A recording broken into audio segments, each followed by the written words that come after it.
What if I were to suggest that you play a key role in the awakening world? And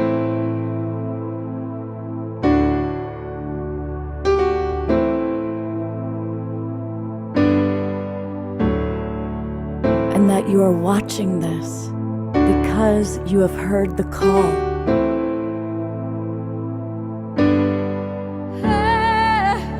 We can start right now by opening our hearts and minds.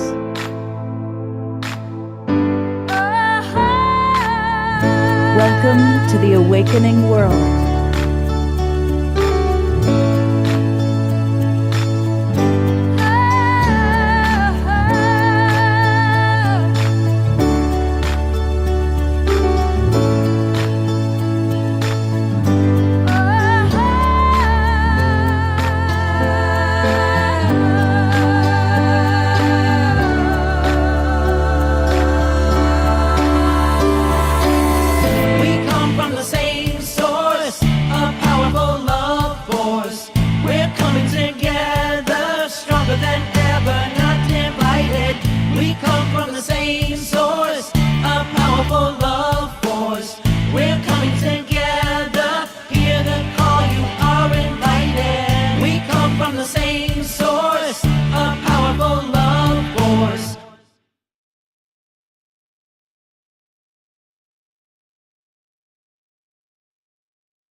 Good evening, everybody, and welcome to the Awakening World. And it's a very special edition of tonight's show, as we're going to be collaborating with several of our favorite people, starting with the co-founder of Global Peace Tribe, along with myself, our beloved Debra Giusti. And I'm going to turn it over to Debra, who's going to be hosting us throughout the show. Hello, Scott. Hello, everyone. So great to experience you all on what's going to be an incredible program.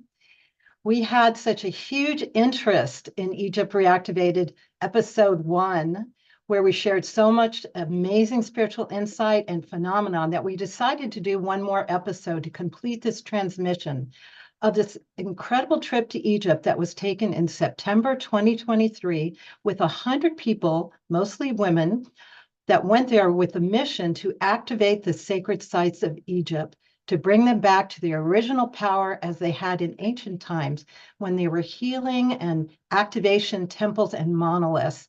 And that we did. And so I'm really happy to share these insights and journey with you. I want to welcome the Awakening World. I want to welcome the Stargate community that's here, and also everyone that follows Viviane Chauvet, and everyone on my Wishing Well Portal e-list and Facebook page, and all the people on all the broadcast stations that we're going to, and a special hello to all the people that are watching the replay. It's important for me to share this information because I do create a lot of opportunity to go to on amazing sacred journeys. And I know others may not be able to go. And so much is revealed that's important for these evolutionary times. So that's why I feel very important to share with you. And so I'd like to get right into it now. So this is a special edition of The Awakening World. Egypt Reactivated, it's time. Episode 2. I want to welcome the Stargate Experience, who created this trip to Egypt. They are an incredible teaching platform now that shares new paradigm spiritual teachings for these times. And Viviane Chauvet, who is a guest spiritual teacher on the trip and a guide who has direct contact with and brings through the teachings of the Arcturians. And I also want to thank deeply the 100 people, mostly women, that were there on this journey with me, because everyone contributed in such a big way to the amazing experience. And I'm going to be with you, your host, Debra Giusti. And to start with, I just want to give 2 highlights that came from episode 1 to remind us about that. The first day of our trip to Egypt, We actually went right into it. We did an activation at the Sphinx at the Giza Pyramid on our first day. And we went right in between the paws of the Sphinx. We had special permission and access to do our first activation there. And Pragit and Julianne and Viviane went into deep transmission. There was a huge transmission that came through that activated the Sphinx. We were told that it was tropical times when the Sphinx was activated in ancient times. And it was amazing transmission that Viviane had through her Stargate community. And actually, if you haven't listened to Egypt Reactivated episode 1, you'll see the whole transmission there if you go and listen to it. And after that transmission, it was deeply emotional. It was such a profound transmission that took place. And all during our trip, we had spiritual confirmations. And the spiritual confirmation that I found on my Facebook page after this activation the next day was this incredible art of the Sphinx in a tropical setting. We're right where we were and we did the activation. There's a door of light that is opened. So that's what I mean by spiritual confirmation, a unique synchronicity that comes that shows us you're in the right place. And then I want to mention about the second activation we did at the Giza Pyramid on the last night, which was really incredible. Here I am on the September moon of 2023 with the moon right above my head. This is what I found on my Facebook after we did the activation of the first trip, another spiritual confirmation. Viviane explained to me what she experienced, what was going on during the activation. It was very similar to this. And this is the iconic green orb of the photo that was taken after the activation on the last day. That's Viviane and her husband, Peter.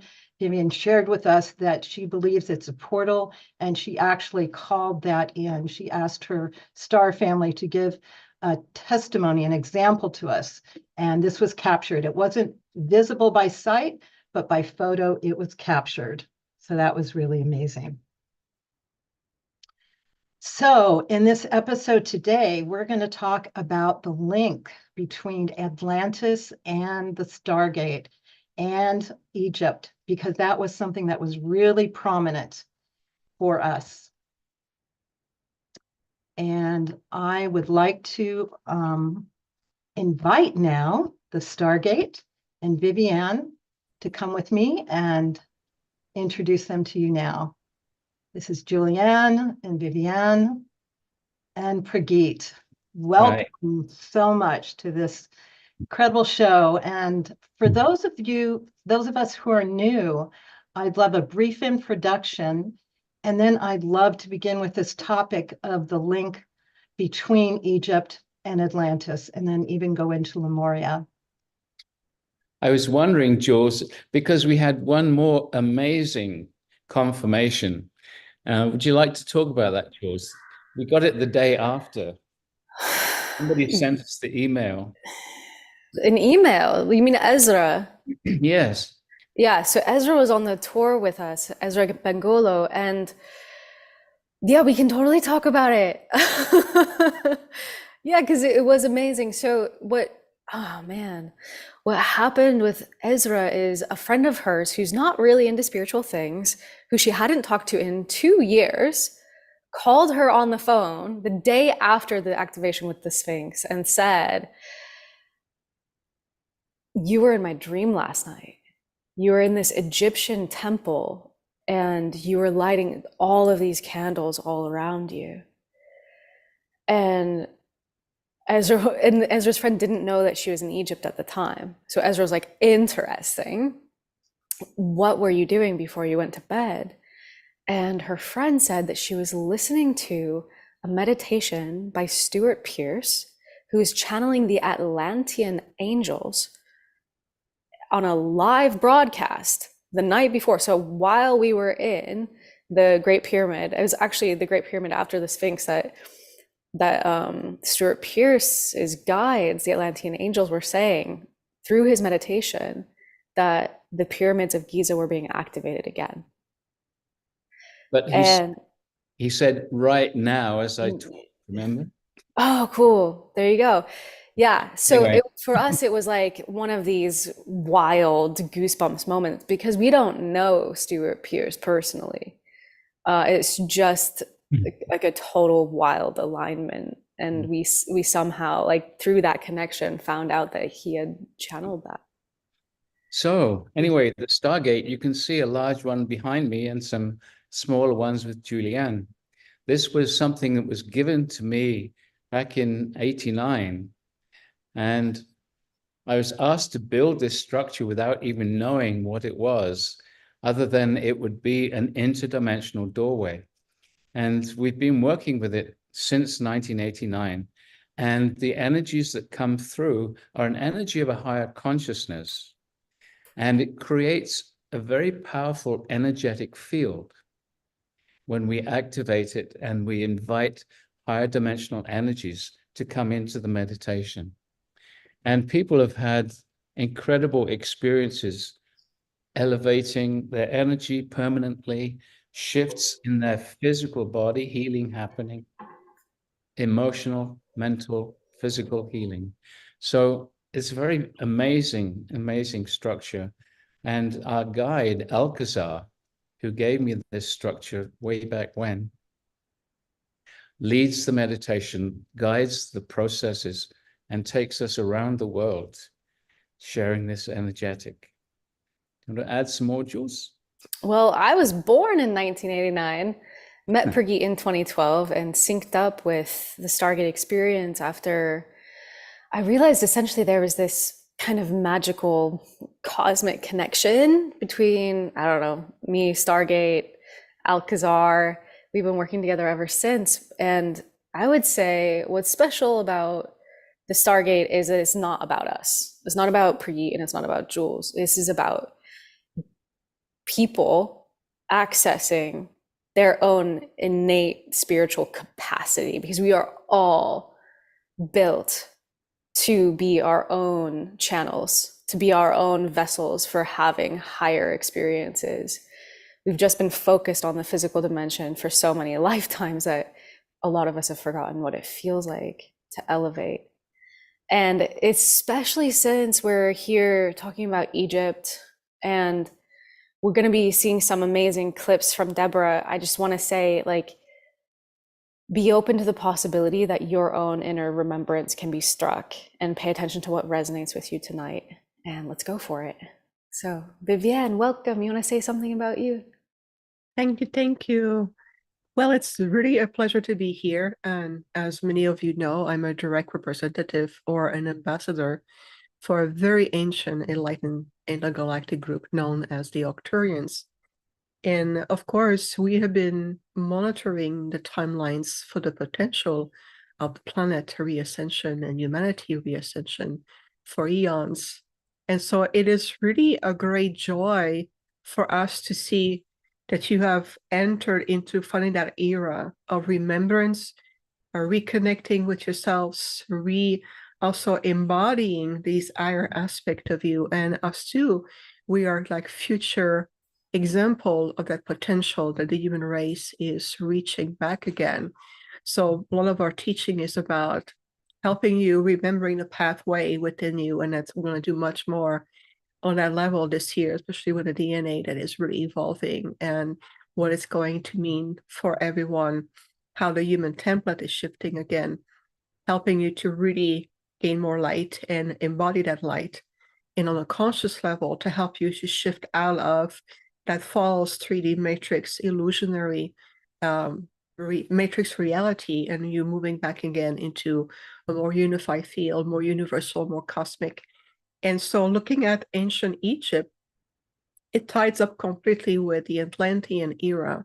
And I personally, for me, it's very dear to my heart because I have clear remembrance being as a nocturnal intergalactic being interacting with the Atlantean, and especially at a time where Atlantis were very thriving in their golden age.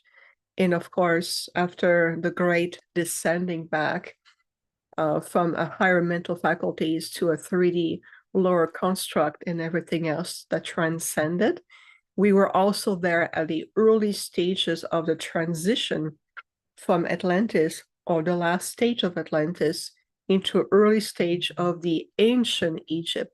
So this is a very important transition because so many souls on the planet still carry the stigma, the guilt, the heavy responsibility, the burden, the wounds of what transpired from Atlantis, and being able to extrapolate the knowledge, the wisdom, and to work with the Atlantean masters and understanding how in past lives, many of you has also past life in Egypt, that you came back to clear, heal, and being able to move forward. So it really has a direct connotation, and it's very personal also for me because, as I mentioned, I was there directly, and I do remember the Atlantean timeline very clearly and how Egypt moved forward. So I have received a lot of ancient memory reactivation where we were during our expedition, especially at Luxor, which we'll talk later.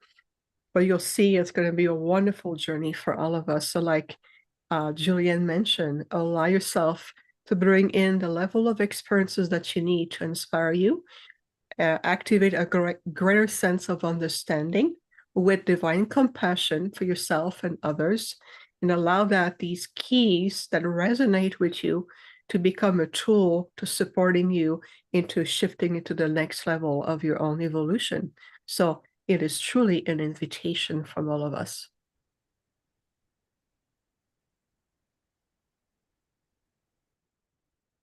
Great. Thank you so much. Do you have any more to share, Prageet and Julianne, about the link between Atlantis and Egypt? Well, this is still an ongoing exploration. And in fact, we're going to be joining Viviane again very shortly, actually, in the Azores, where we're going to focus intensely on Atlantis and the connection to Lemuria. So that will be available on our website very soon. And that is going to be fascinating. But one thing I just really want to point out to everyone who doesn't know Viviane is she said that she remembers being there. She's an Arcturian in a human form. She looks very human, but I have to say the energies that she brings through and her delegation from Arcturus are incredible. In fact, just as I mention it, I'm feeling their presence again. So what she's sharing is something that you can't normally get from the various channels and so on. She's talking about her personal experience in those different places, in those different times. So we are very honored to be connected with Viviane. So really listen to that, what she's sharing. Because Also, super, super resonate with that, Prageet. And also just want to say, someone typed in the chat, we can feel it from her. And I'm like, yes, the energy is getting so strong around you, Viviane. You were speaking just now, and I was like, whoa. So sometimes when you speak, because you're speaking from this galactic perspective where you can remember things that many of us humans have forgotten, like Graham Hancock says, humanity is a species with amnesia. We don't remember our advanced civilization past. So it is quite extraordinary to be reminded of it. So thank you again for being here. And also, if you missed the last experience, the last thing that we did about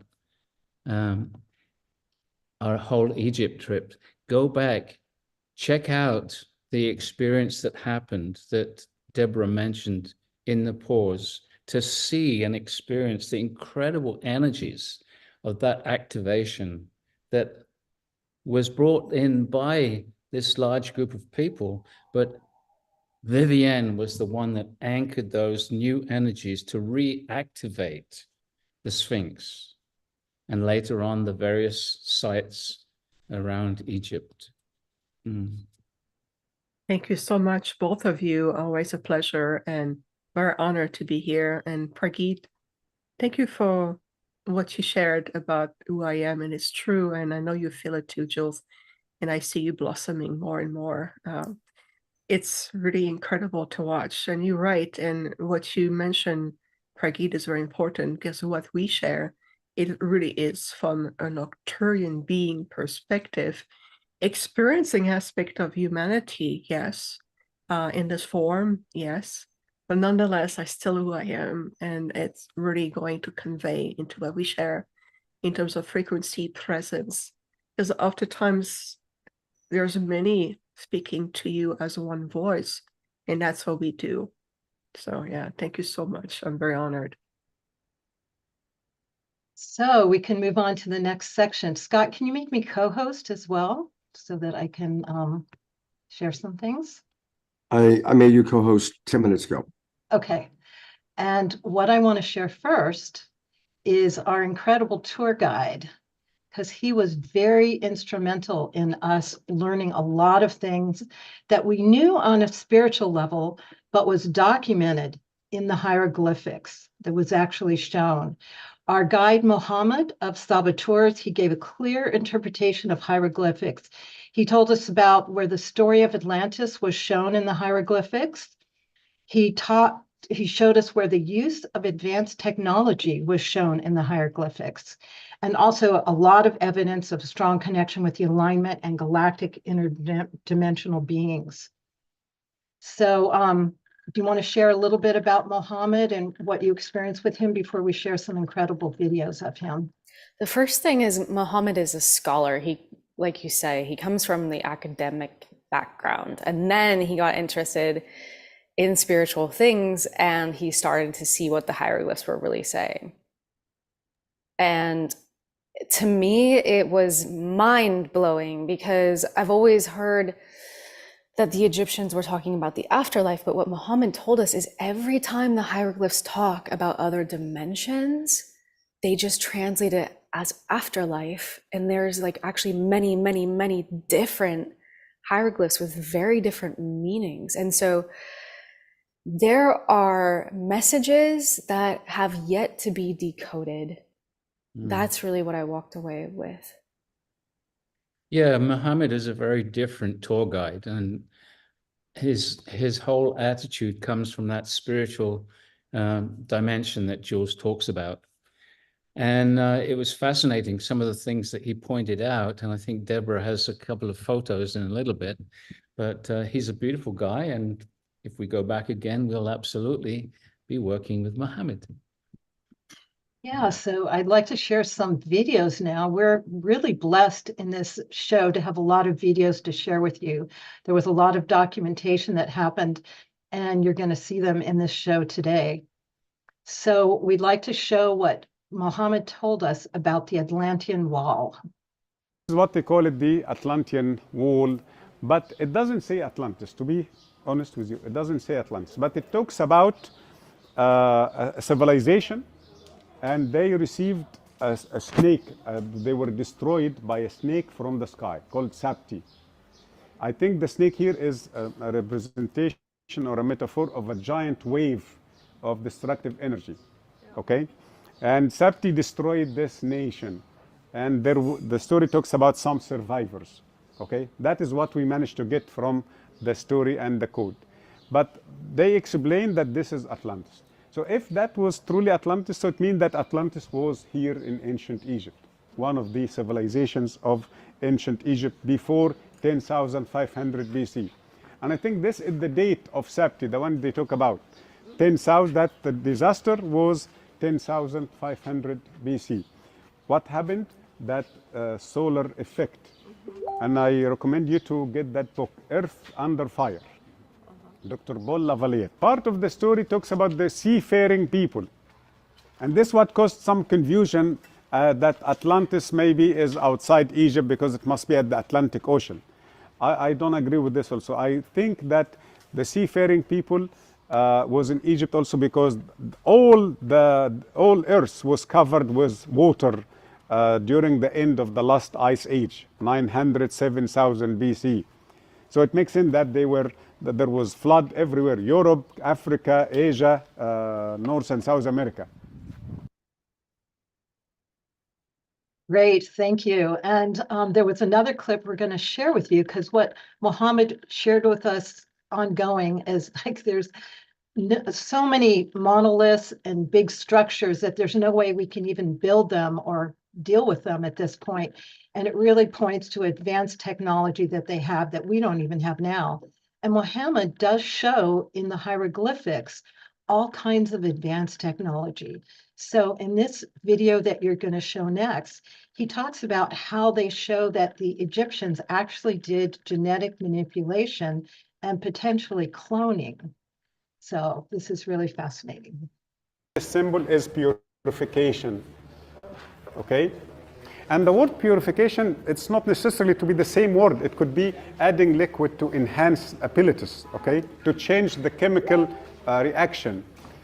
And then Amun men, so Amun men, Amun men, and the same one king. So it is one figure for the king, okay? This is lettuce. Lettuce is a plant or green leaves. Also, it is very good for the fertility or the quality of semen. So you can tell your husbands or your friend, this is good for the quality of semen. Okay, this is the same symbol, purification. And they add some kind of cups, we're not sure what it is. And then Amun only. Here, Amun men, and the king is holding two things. With his right arm or hand holding a jar, dropping also either liquid or some kind of energy. The other hand, he is holding an incense burner. So this is like a smoke. And again, not only using this for purification, but they are, my guessing, enhancing the abilities of the semen or changing the identity of the semen. This is like genetic modifications, okay? And one king, right? Now we come to the physical formation, but there are two now, not just one. The same king, as if this is all to clone number two. And it happened in front of the physical form after the process was finished. Okay? So this is the same person, by the way. They are not two different persons. These two people is the same person here and there. So I call this section is the cloning scene. They cloned either this one or this one. But I think this is the cloned one because he is giving him the key of life. So he's still at that moment before life. He's seeding life through his nose, but it is not the nose. This is the direction to the pineal gland. Okay? Yeah, amazing. There were so many times that he captured various things on the hieroglyphics, and we're going to continue to document and show that to you. So, Debra, a question from the audience, that this temple and the one before in the video, what were those two temples? I think it was Edifu, like they mentioned, yes. Edfu, cool. And now we're going to go to Luxor Temple, which is one of the most beautiful and captivating temples in Egypt. It's in Luxor, close to Karnak. There was actually a road that connected the Temple of Karnak to Luxor. And unlike other temples in Luxor, it was not dedicated to a specific god, but it was held for when the pharaohs got crowned. There was high ceremony there. They held court.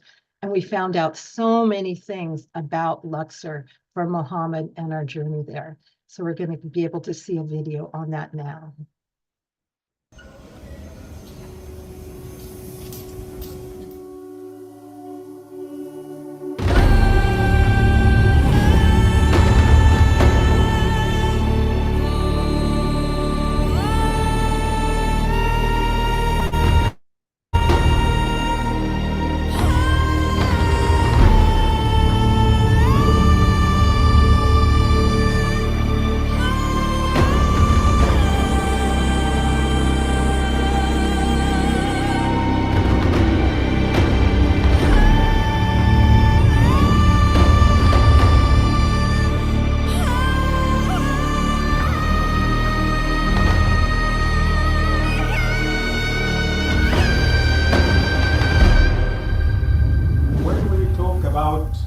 Stone, we must understand that we talk about chemical recipe. We talk about chemical substance.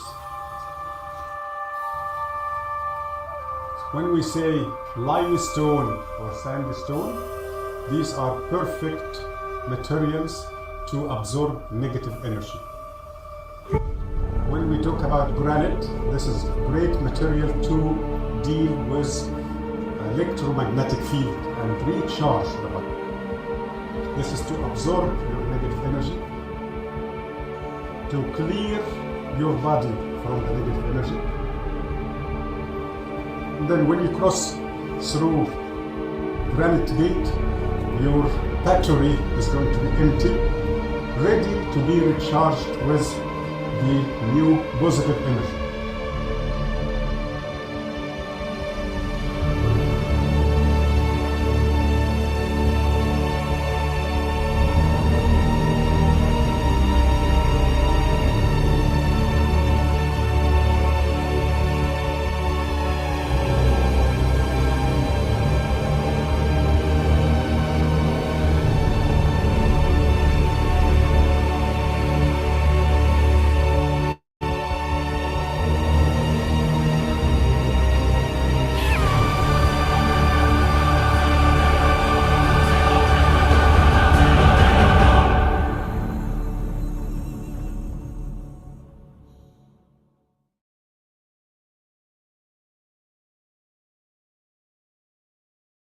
Debra, you're muted again.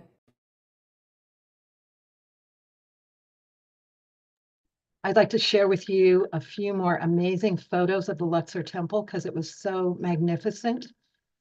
Here are some of the columns that are just so huge, and we don't even have the technology to create this today.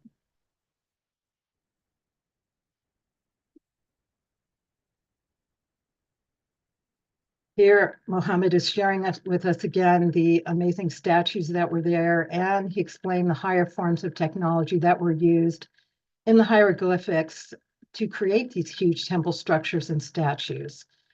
He also made reference to imply that they had anti-gravity technology. And this was the Ark. That was incredible.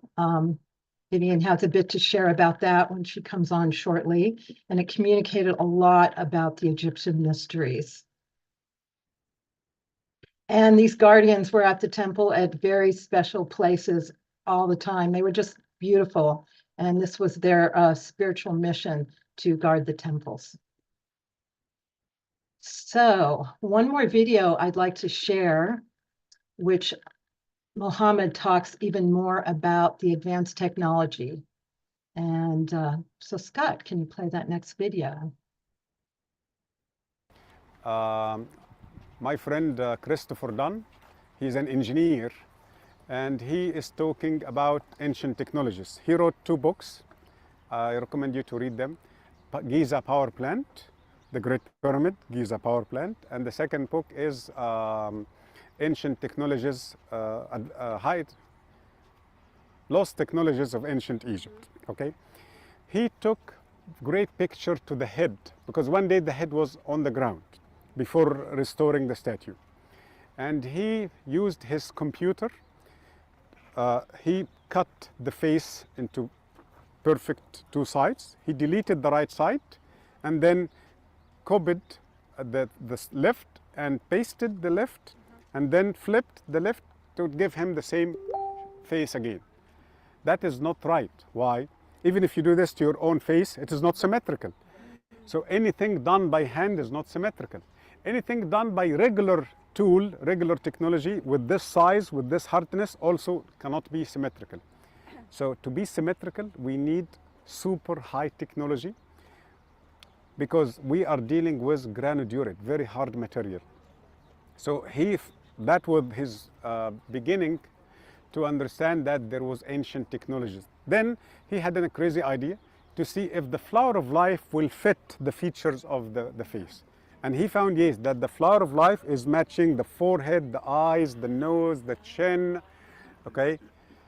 So everything in ancient, in pre-Diluvian Egypt was happening by high technology, so superior technology.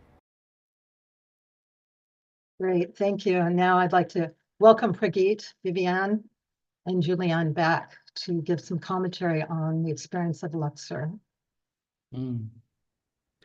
Well, I think Viviane can give us some really great explanations about the Ark, but I'd just like to point out it was on a long, straight causeway, and either side there were dozens of statues. It was incredible. And the one thing that I noticed throughout the whole experience, as we can see from behind you, the incredible amount of hieroglyphics. And it blew my mind. Everywhere we went, the walls are packed with hieroglyphics. The time and the energy taken to document all these things is absolutely amazing. So, Viviane, tell us about the Ark. And thank you, Prageet. I always like your wonderful curiosity. It's delightful to see. The Temple of Luxor, for me personally, has been one of the most impactful one. The moment we set foot on at the temple, I immediately had a clear remembrance of when we were on the planet, assisting to bring in the next level of technology and being able to help the new civilization and building to restabilize. And so to us, and it's also in ancient Egypt language, the Temple of Luxor is remembered as the southern sanctuary, and it was really meant to be a sanctuary.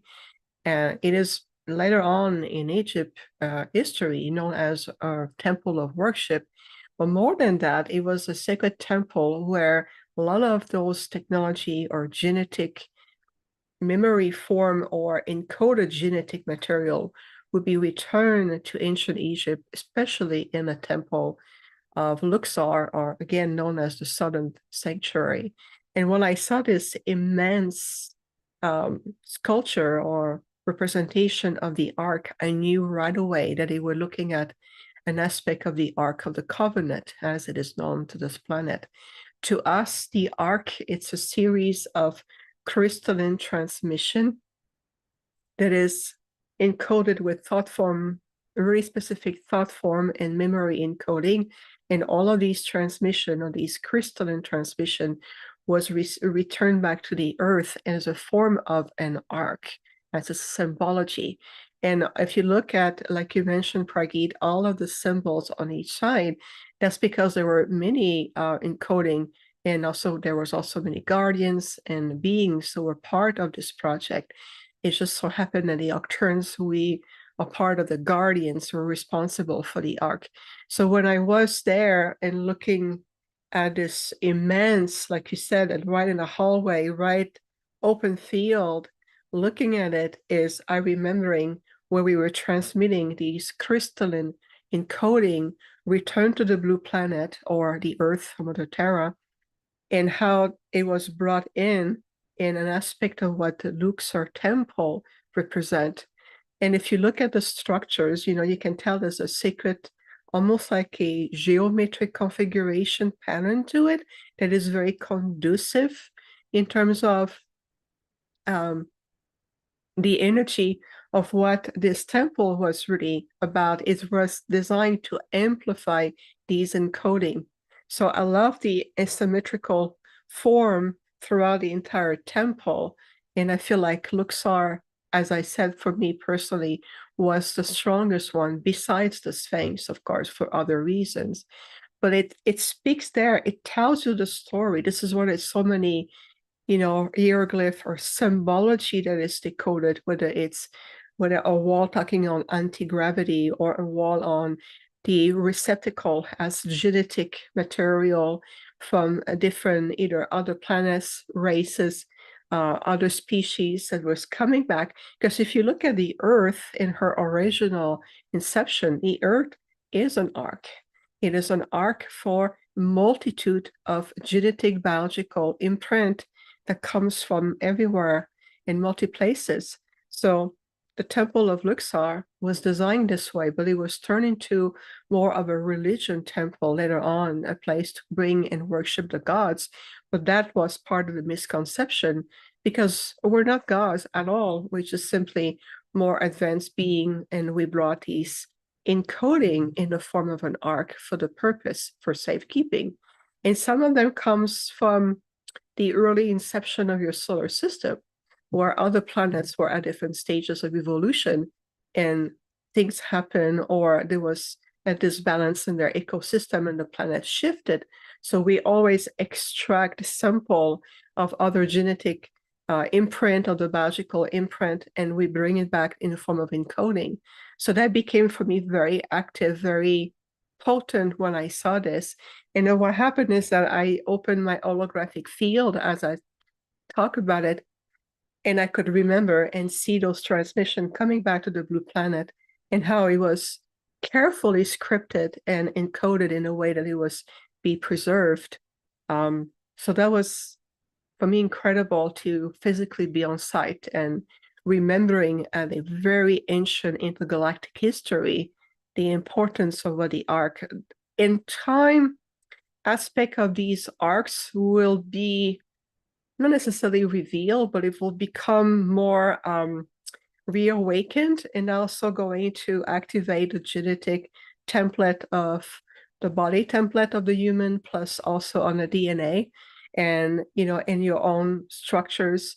But for now, we have to be mindful because we're still in that dark lights polarity field. So until it stabilizes, then we'll be able to start to maybe bring back aspect of the arc. And I know that part of my role is from our told a long time ago, I'm a guardian for the arc. So this is why it was very potent for me to be at that temple, if that makes sense. Yeah, I remember, Viviane, you told me that the Ark of the Covenant essentially has this seed information to kickstart and like kickstart other phases of evolution for planets, and it blew my mind. I've never heard that before.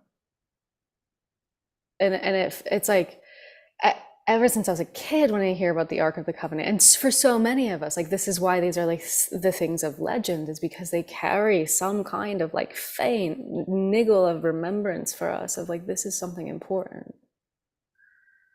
Absolutely, and you're absolutely right on.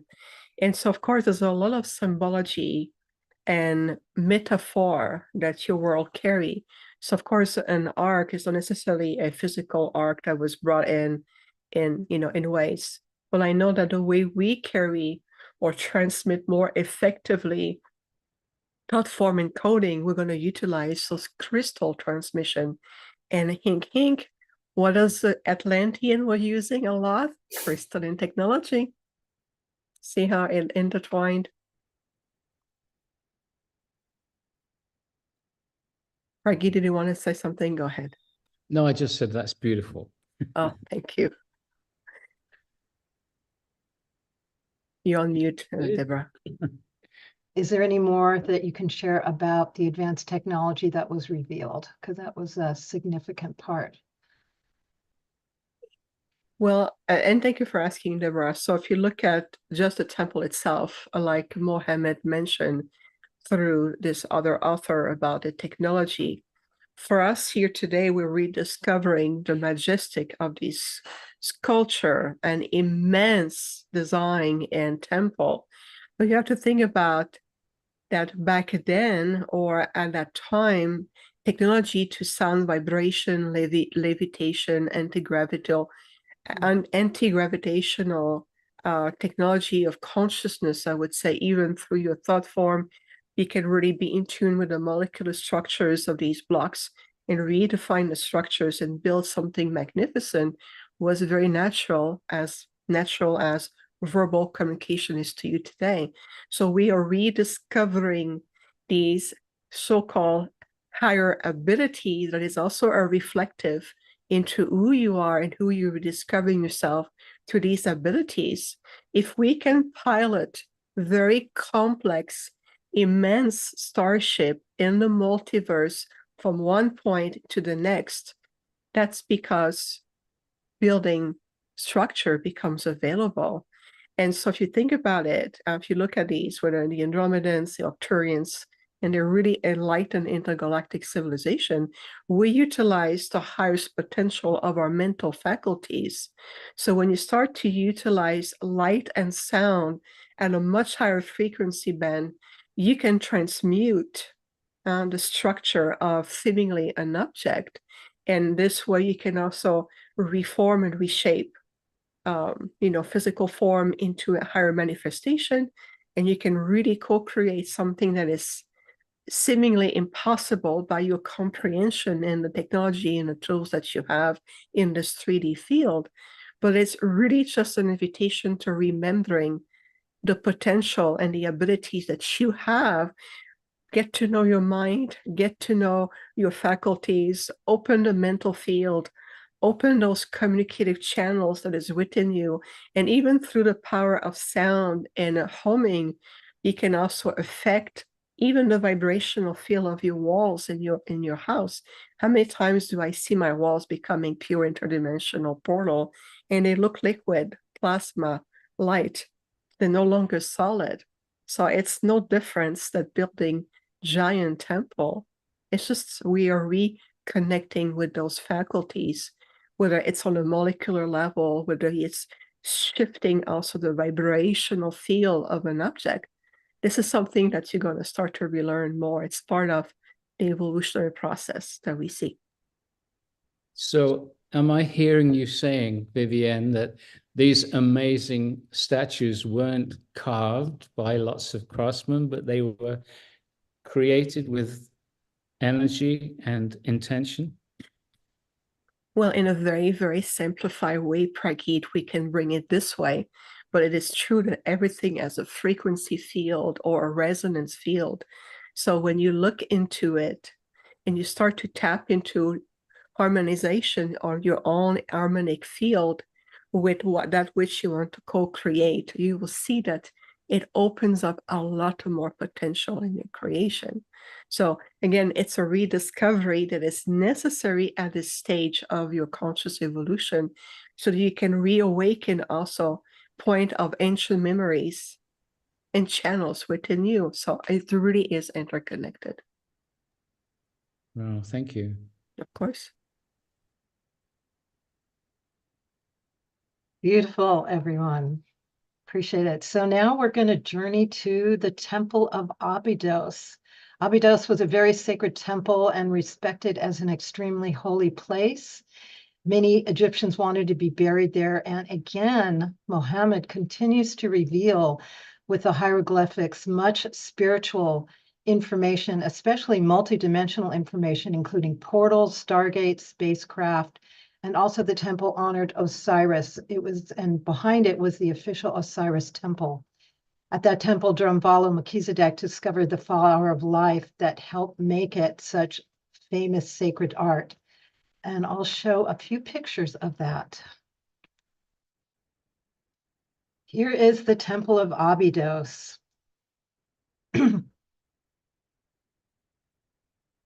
it was just majestic as you walked through there. Here is some of the hieroglyphics that can be shown where it does show spacecraft and airplanes. Mohammed also showed advanced spiritual technology, including stargates, portals, and interdimensional spiritual process. And as Viviane said at the beginning, the traditional interpretation is description of the afterlife, but Mohammed impressed to us that this was advanced spiritual transfiguration and technology that the Egyptians were accomplishing in this life. And Pragit was so happy to see the stargates shown at the Abydos temple. And so we're going to show a video that explains the stargates. This is 3 rooms. The 2 sides of each room, you can see the symbol Stargate. So the first destroyed, second, third, fourth, fifth, sixth. 6 of them, it is very clear, it says Stargate. And we read, if you look carefully, when we read from this side, it says Stargate. When we read from the other side, saying Stargate. So they are trying to make it clear, okay? Stargate, not gate star, not, okay? So they change location when they change the direction of writings, okay? So as if going through is a Stargate, but not active. Why it's not active? Because we lost 4 things, or one of the 4 things. Either location, alignment, material, design. Any one of these, this is how I understand if the place is functioning or not. I managed to, after a long time, to understand how to bring back the energy to the site by keeping or putting back these, how do you call it, rules. Okay, location, alignment. Location, alignment are together. Material, limestone. What if we restore it with cement? Okay, disconnected. What if we restore it with granite? Better material? No, it must be limestone. They use limestone.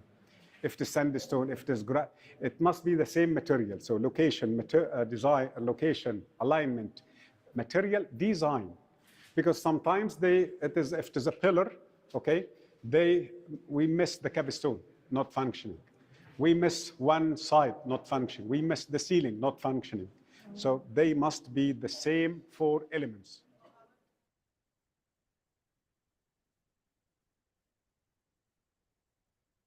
And as Mohammed shared, throughout the temple, there are special healing activation rooms and portals of spiritual transformation.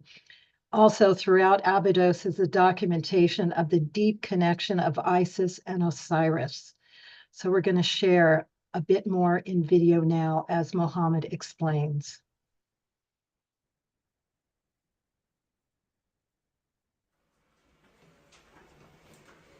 And here is the catalyst, the portal. You see, they are carrying the portal up to the roof of the temple. Why? Because they prepare themselves to cross. So here became different phases, different shapes. It means that you are crossing. This is to cross from dimension to another. You see, that's why here it's not one face. It's not one person. You see, you can see how many shoulders here. You are crossing now the dimensions. You are crossing from the portals. Right. So this is evidence also.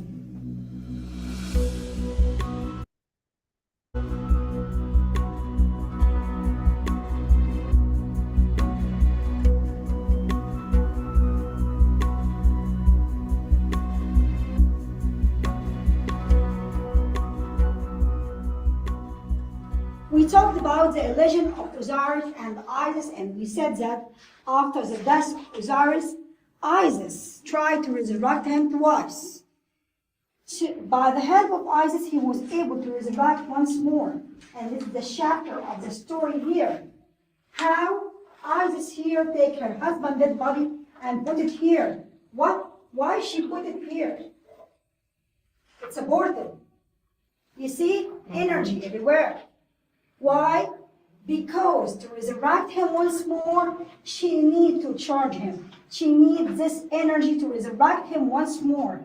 And then Isis and Nephthys, as we said, were 2 birds to be able to collect the body of Osiris from everywhere. Isis turned herself to be a bird. And she was flying upon him. But he did not resurrect until she touched his organ.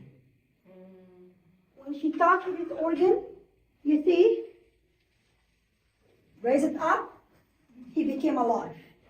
So the male needs a female power to resurrect, to recreate. So that's what we are talking about, that unification between the 2 items, male and female, positive and negative.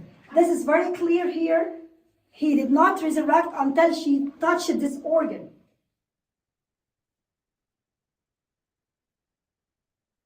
And then behind the temple of Abydos is the temple of Osiris. And here we are going down into the temple of Osiris. And we went into a special room for our meditation and activation that we performed there. And here is the flower of life. that is at the Osiris Temple that I mentioned Drumvala Melchizedek noticed and made the Flower of Life a very important sacred art for our times. And now I'd like to bring back Viviane, Pragit, and Julianne to discuss about the portals, the stargates, and the meditation in the Temple of Osiris. Well, what we noticed as we went around these different places, where there were actually many Stargate symbols in the various locations that we visited. And one of the interesting things, you saw there that she was pointing out a doorway and the image of the three people moving through the dimensions. And there's many different ways that these dimensional doorways are demonstrated there. Very often there's a rectangle, and above it there's like wiggly lines just to indicate the energy that's involved in these interdimensional doorways. And Viviane and I did some energy work in one of the locations where they had 7 rectangular doorways, one inside the other. And there's so many indications about other dimensions, other realities. Just one more thing about the meditation that we did at the Temple of Osiris was that we were in this room, and as soon as we started to create an energy field there, the guides wanted us to leave. They didn't want us to meditate. And we found this in many locations as we traveled to these different sacred sites. And fortunately for us, there was just a narrow doorway, and Muhammad stood in the doorway and wouldn't allow the local people to stop us until we completed the meditation. So it's interesting the reaction that we get to actually wanting to meditate, just simply meditate in these places. So that's my 2 cents worth. Thank you, Pragit. And now Julianne and Viviane. Yeah, so we were just able to do the activation that we intended to do in the Osirian temple. Viviane, do you want to say a little bit about that? Yes, of course, with pleasure, because something essential took place there too. So personally for me, the Temple of Abydos was the most polarized one. Well, I felt a distinct presence between the light polarity and the dark light polarity coexisting. So it was very challenging in that way. So when we went down, like the picture that Debra showed us, to the Osirian, which was a great honor because not that many people per year are given permission to go there. Once we entered that little chamber that was like almost like a long rectangular with, almost like inside of a cave, it felt like. And we have 100 people stashed in that little elongated portion.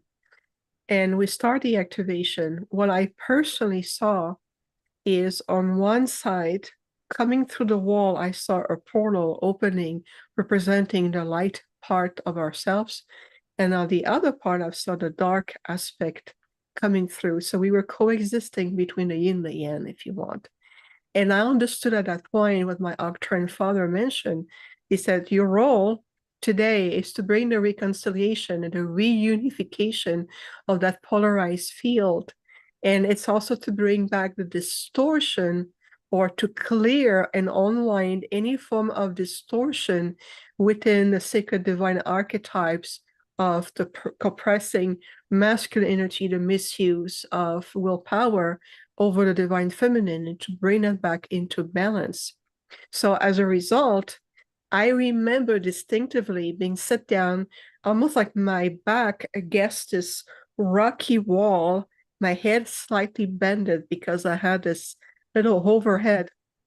But I felt this power coming through me when it was my time to lead the activation after Pragit and Jules started it. And I can feel even to this day how much we brought it to the next octaves. And the message were clear. We were talking to the guards. We were talking to both aspects of these dimensional reality coexisting with us. And it was a clear message throughout the entire grid system in Egypt. And I remember that once it was done, I could feel the pushing of the guard in spite of Mohammed's best efforts. At some point, I felt many eyes coming at me going, okay, are you done? Go out, get out, get out.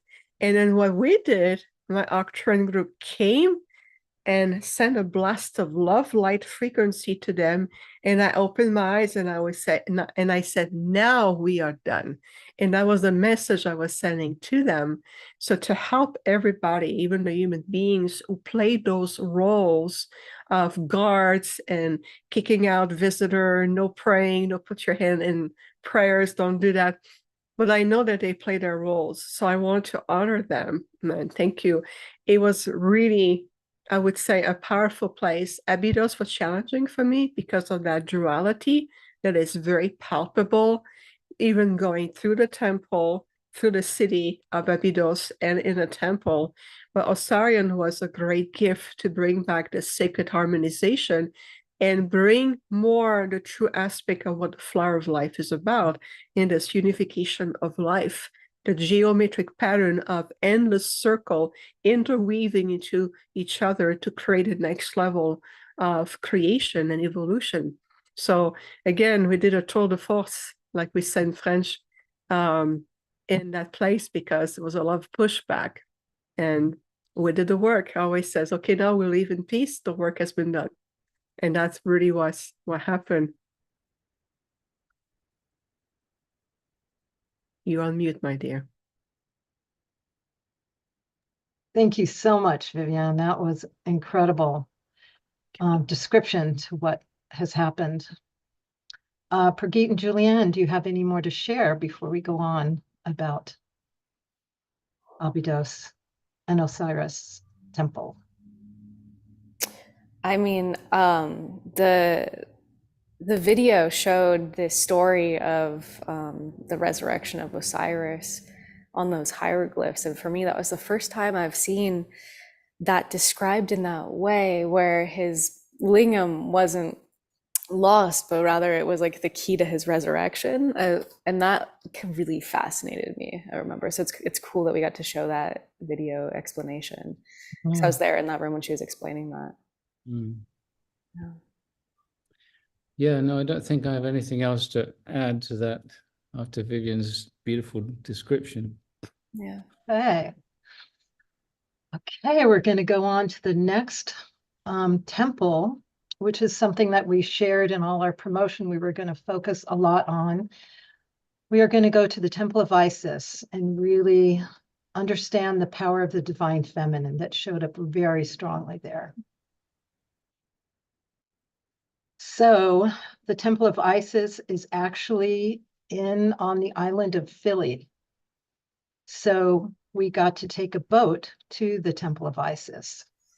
It was because of the Osman Dam, it was moved to the island of Philly, which was a powerful thing that they did. And from the boat, we could see it as we cruised up. And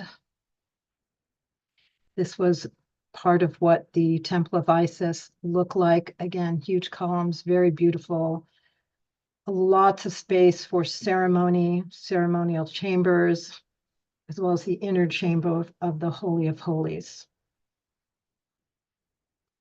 What was very special is as Viviane was going through this archway, Isis started to come to her.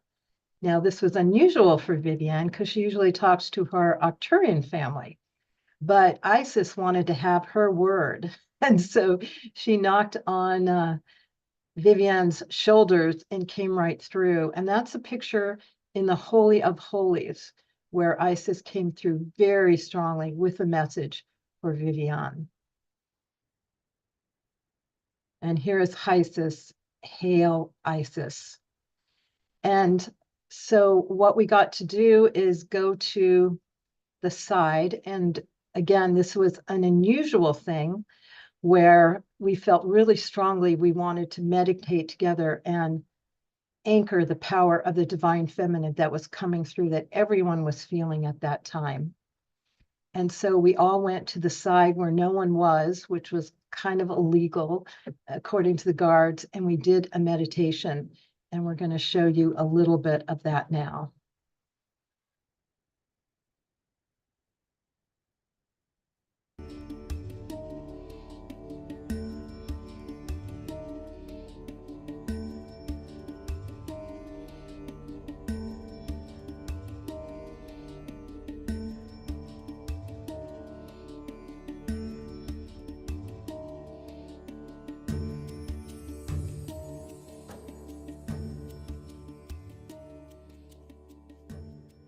What happened? What happened is that as we're walking through the seven gates, we can see there's different gate of initiation. The last gate at the bottom, I saw a sheer of pure white energy in the form of a woman. It was the divine, pure, divine feminine, and Isis herself in her essence came through and started to communicate. And I saw this ray going into my cardiovascular system. And I said to her, I said, "You're hitting my heart." And she said, "Yes, because your heart has been damaged through the multitude of draconian and reptilian attack that I've sustained all my life." And I said, "Beyond myself, what else?" And she said, "It's the same representation of hitting the heart of everyone, every being in the very heart of Mother Gaia. And all she asks is honor. During as you are in a temple, within yourself, honor the divine and feminine principle that I do represent. And by that doing this, we're restoring the complete unification of the divine prime creator principles of the feminine, returning with the masculine together. And that's what she wants from all of us. So we'll incorporate that in our meditation. Right. That's what she wants. She wants us just to honor the divine feminine. But she came as a sheer of pure white light, as a woman.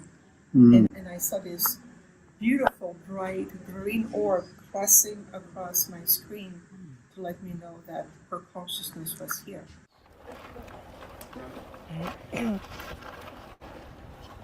I'm sorry, because I was preparing this moment, but it is corrupted, unfortunately. So we have to delay this to go to when we go to Elephantine Island. Can we take 1 moment? 1 moment, okay. Okay. The intention right now, you need to guide this quickly. Yes, please. The intention Isis gave me herself, I saw her. It's please honor and hold the divine feminine principle of prime creator. We need to bring the anchoring of the divine feminine restored in its original divine blueprint. That's what she asked of us right here, right now, in your heart.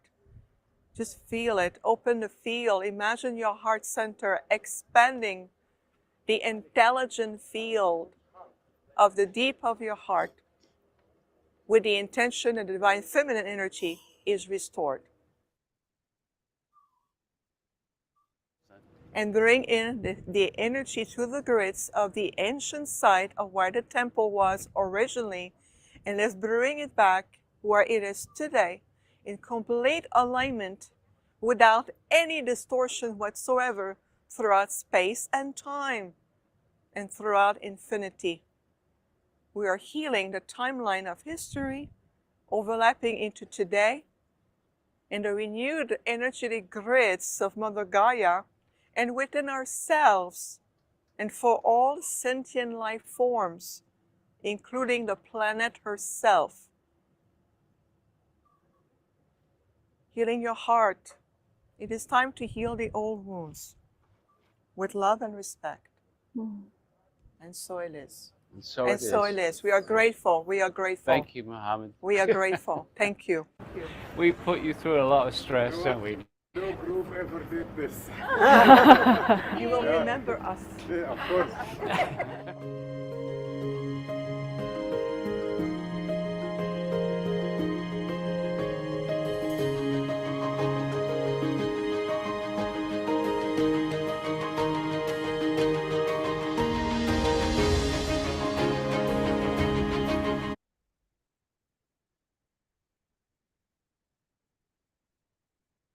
Hey, bringing back the Stargate and Viviane to share more deeply what happened at the Temple of Isis.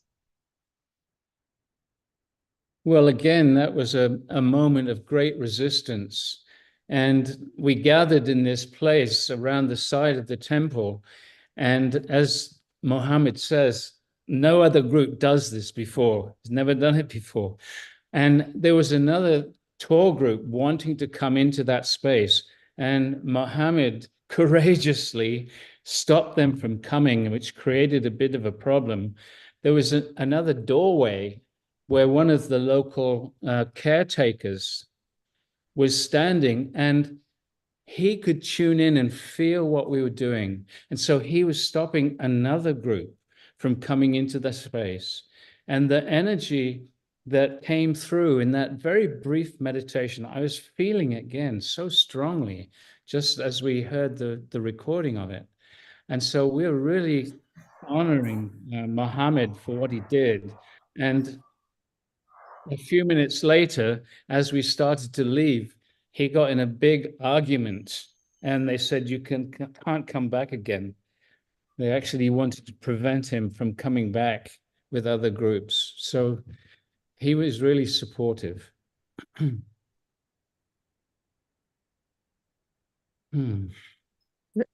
Very true. And I like what you said about Mohammed, is that he really got in big trouble for this one. And just to give everyone perspective, we were only given 4 minutes to accomplish what we did.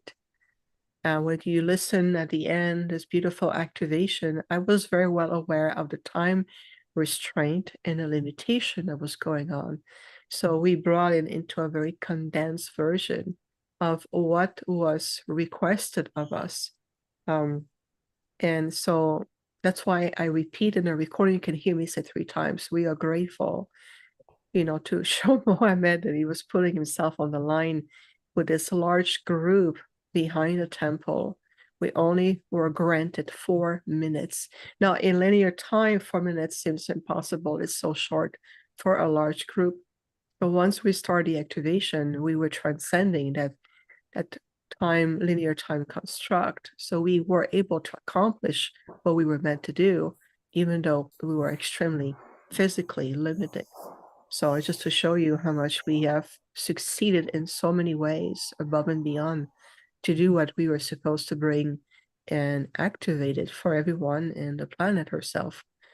It was very unexpected for me to have such a predominance conscious interaction with a soul aspect of who you call Isis. And I still remember it to this day. And I hope that everyone was able to hear what I share. Otherwise, I can repeat as I remember, if that's helpful. Yes, if you could just recap your Yes, experience, would be great. Of course, with pleasure. So oftentimes the concept of the 7th dimension or the 7th state of consciousness, it's a very important theme in Egypt. So we saw in the temple the 7 carving of those doorways that represent a conscious evolution. So the moment I step into that doorways of consciousness or activation, like I mentioned in the video, is immediately I saw this very beautiful, bright, white sheer in the form of a woman, and I saw this orb of light physically coming at me and going through my heart center and my physical heart to my cardiovascular system. And immediately this consciousness spoke to me and said, well, I am an aspect of what you call Isis, and I'm also the guardian of this place. And I said, you are the representation of the divine archetype, of the divine feminine aspect of the supreme source. And she said, yes. And I said, why are you going into my cardiovascular system? And she said, your heart has been damaged by the dark light polarity in this lifetime, by the multitude of attempts they made on you. So my gift to your for your service is to repair your heart. And I could physically feel like being worked on. And I was so honored and in this unexpected gift. And I said, how can we be of service in return?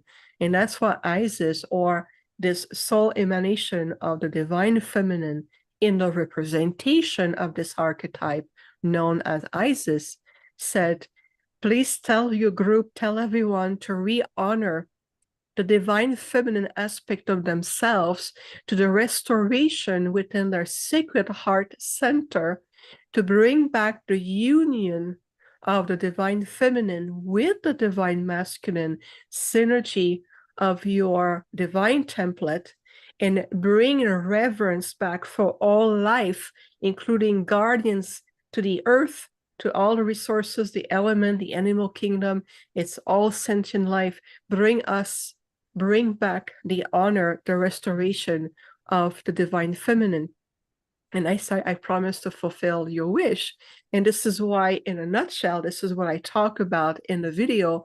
And this is why it was so important for all of us to gather as a group and create this powerful activation to fulfill the promise to this soul aspect or emanation of Isis, in spite of the challenge. And even though Mohammed really got in trouble for doing this, we were doing everyone a great service, but especially it was important to fulfill our promise, to fulfill what we've come to do. And this is not just at a temple, a one-time deal. It's every day in our life. That's what it really means. It's how we live, how we honoring the divine feminine with the divine masculine, returning that sacred reunification. So that's just to summarize everything. Viviane, you said that Isis came as like a ray of white light, right? Yes. Or like, okay, look at this. Nicole just posted this in the chat. This is a photo she took when she was there in November. Oh, wow. Yes, I remember. How cool is that? It's stunningly beautiful, like rainbow light energy. I wanted to say, like, Debra, I'm sure you're about to introduce Michelle Castro, but like I spoke with her and she's on the call tonight right after we were at the Temple of Isis. And for me, like we had kind of similar experiences where there was so much energy coming through as like I just stepped foot onto the grounds, like not even close to the Holy of Holies yet. And it was like electric currents of this remembrance for me. And it was just incredibly beautiful and incredibly strong. And so as we're talking about Isis and her energy, I want to acknowledge that there are so many, like especially those of us who are in female bodies right now, who feel this like direct connection to her lineage. And that was what came through with our group of almost like 100, almost all women, is like a lot of people got direct messages from Isis. Debra, do you remember that? Yes, very much so. And we were primarily 100 women that were there on the grounds. So it was pretty amazing to experience that. And I think there was a lot of remembering and memories coming through for everyone. And the activation of the divine feminine for everyone right now at this time on the planet is so critical that this was one of the most important things that we did and that happened there. So everyone was truly moved and experienced it.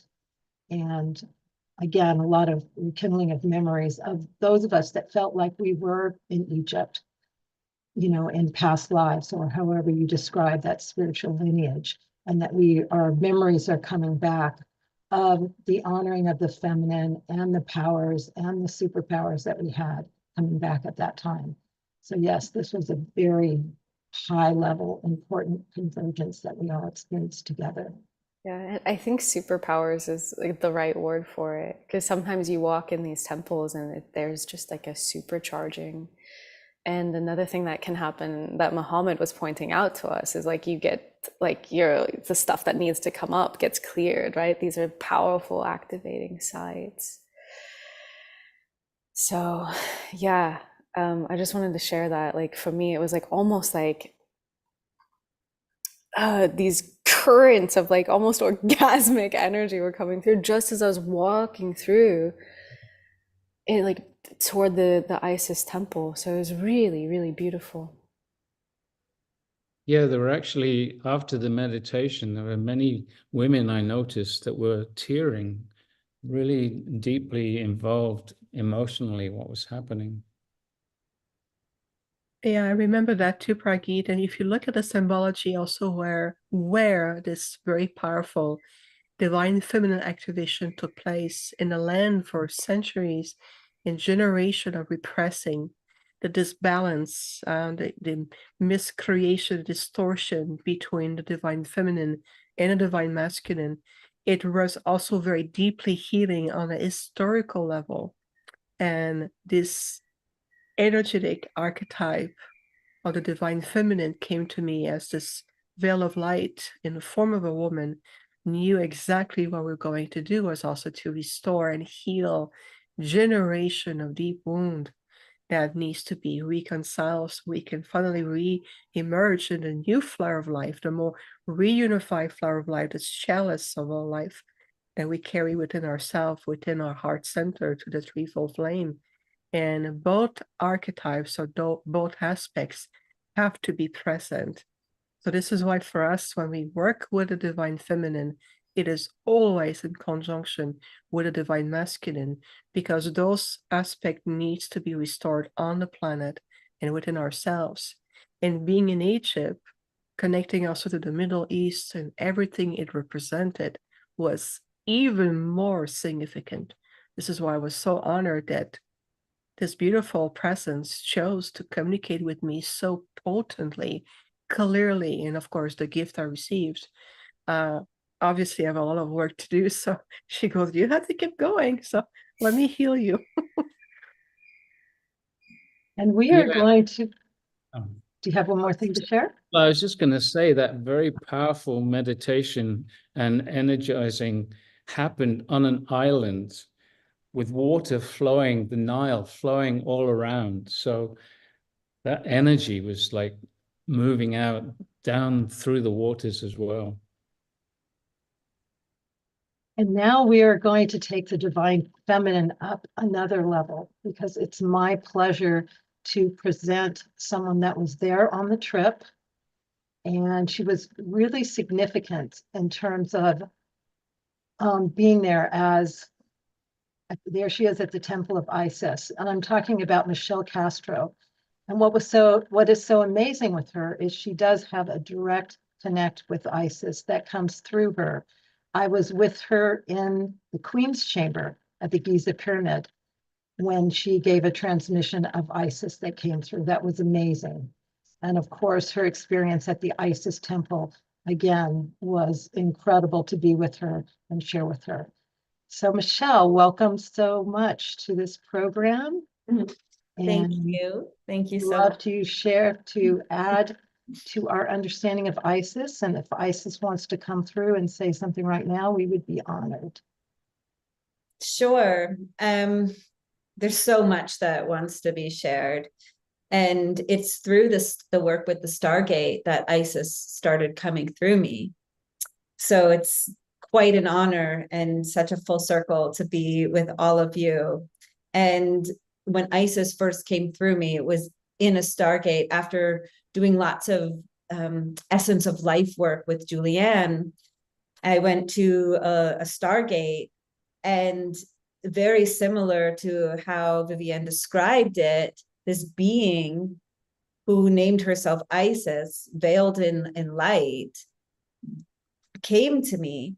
And before that, I was hearing these words and being guided to do these things and being guided to do specific trainings, specifically on embodiment and somatics and healing on a very physical, individual level. And also to be revisiting some of my earlier spiritual training in mythology. And what she was describing was that the distortion of the divine feminine needed to be healed in the collective. and on an individual basis. So in the Queen, so first we did this experience, this activation, this clearing in the King's chamber. And I believe one of the other goddess women, maybe Eugenia, was leading an experience in the King's chamber. And I was deep, deep, deep. And I kept getting these visions of what looked like pink electric lights moving.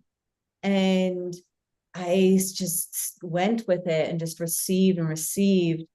And I just heard, don't worry, you'll just receive, just receive.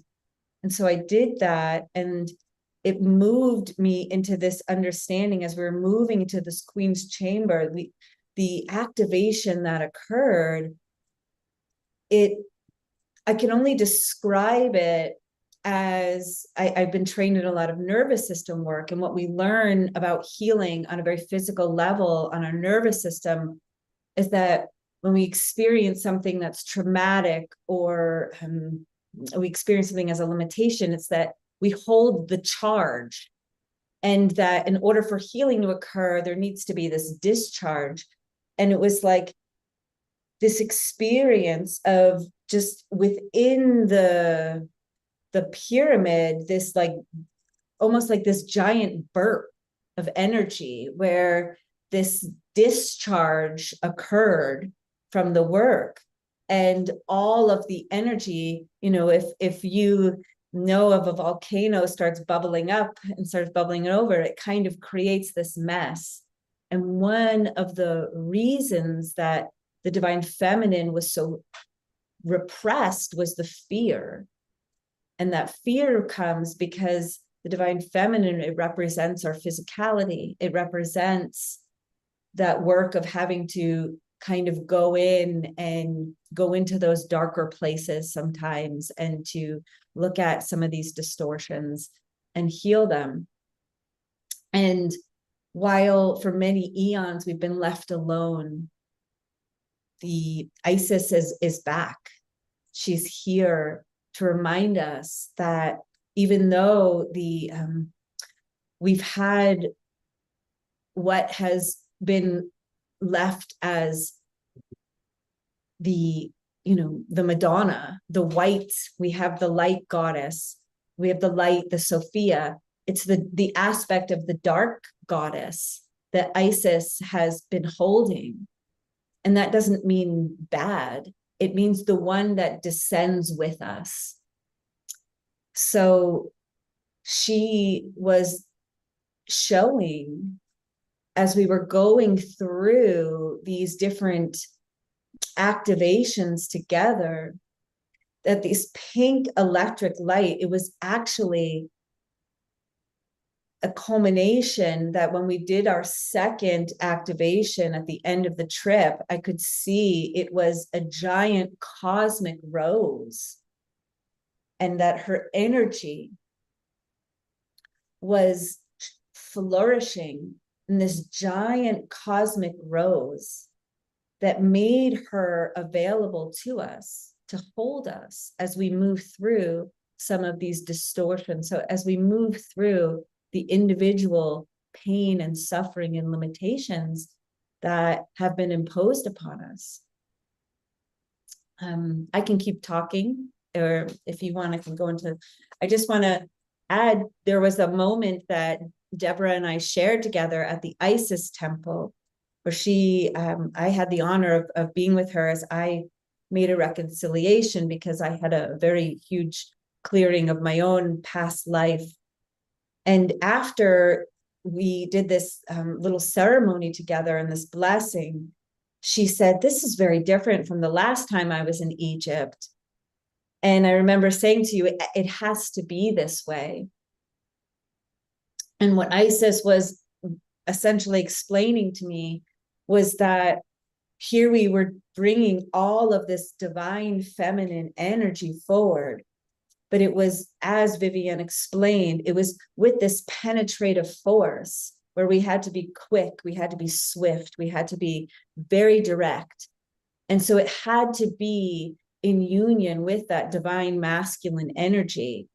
And it was one after the other, after the other. I mean, this was 10 days of very unique and distinct, bringing forward these healings, bringing forward this divine feminine love, but with this very penetrative force that is our divine masculine side. And so it was in that union of the feminine and masculine that we were able to bring forward these activations. So Beautiful, Michelle. I could bring forward more. I could bring in Isis. I don't know if I've Yes, we time. bring in Isis. Okay, sure. This is such an honor, and it's not something I get to do a lot in with such highly respected people. So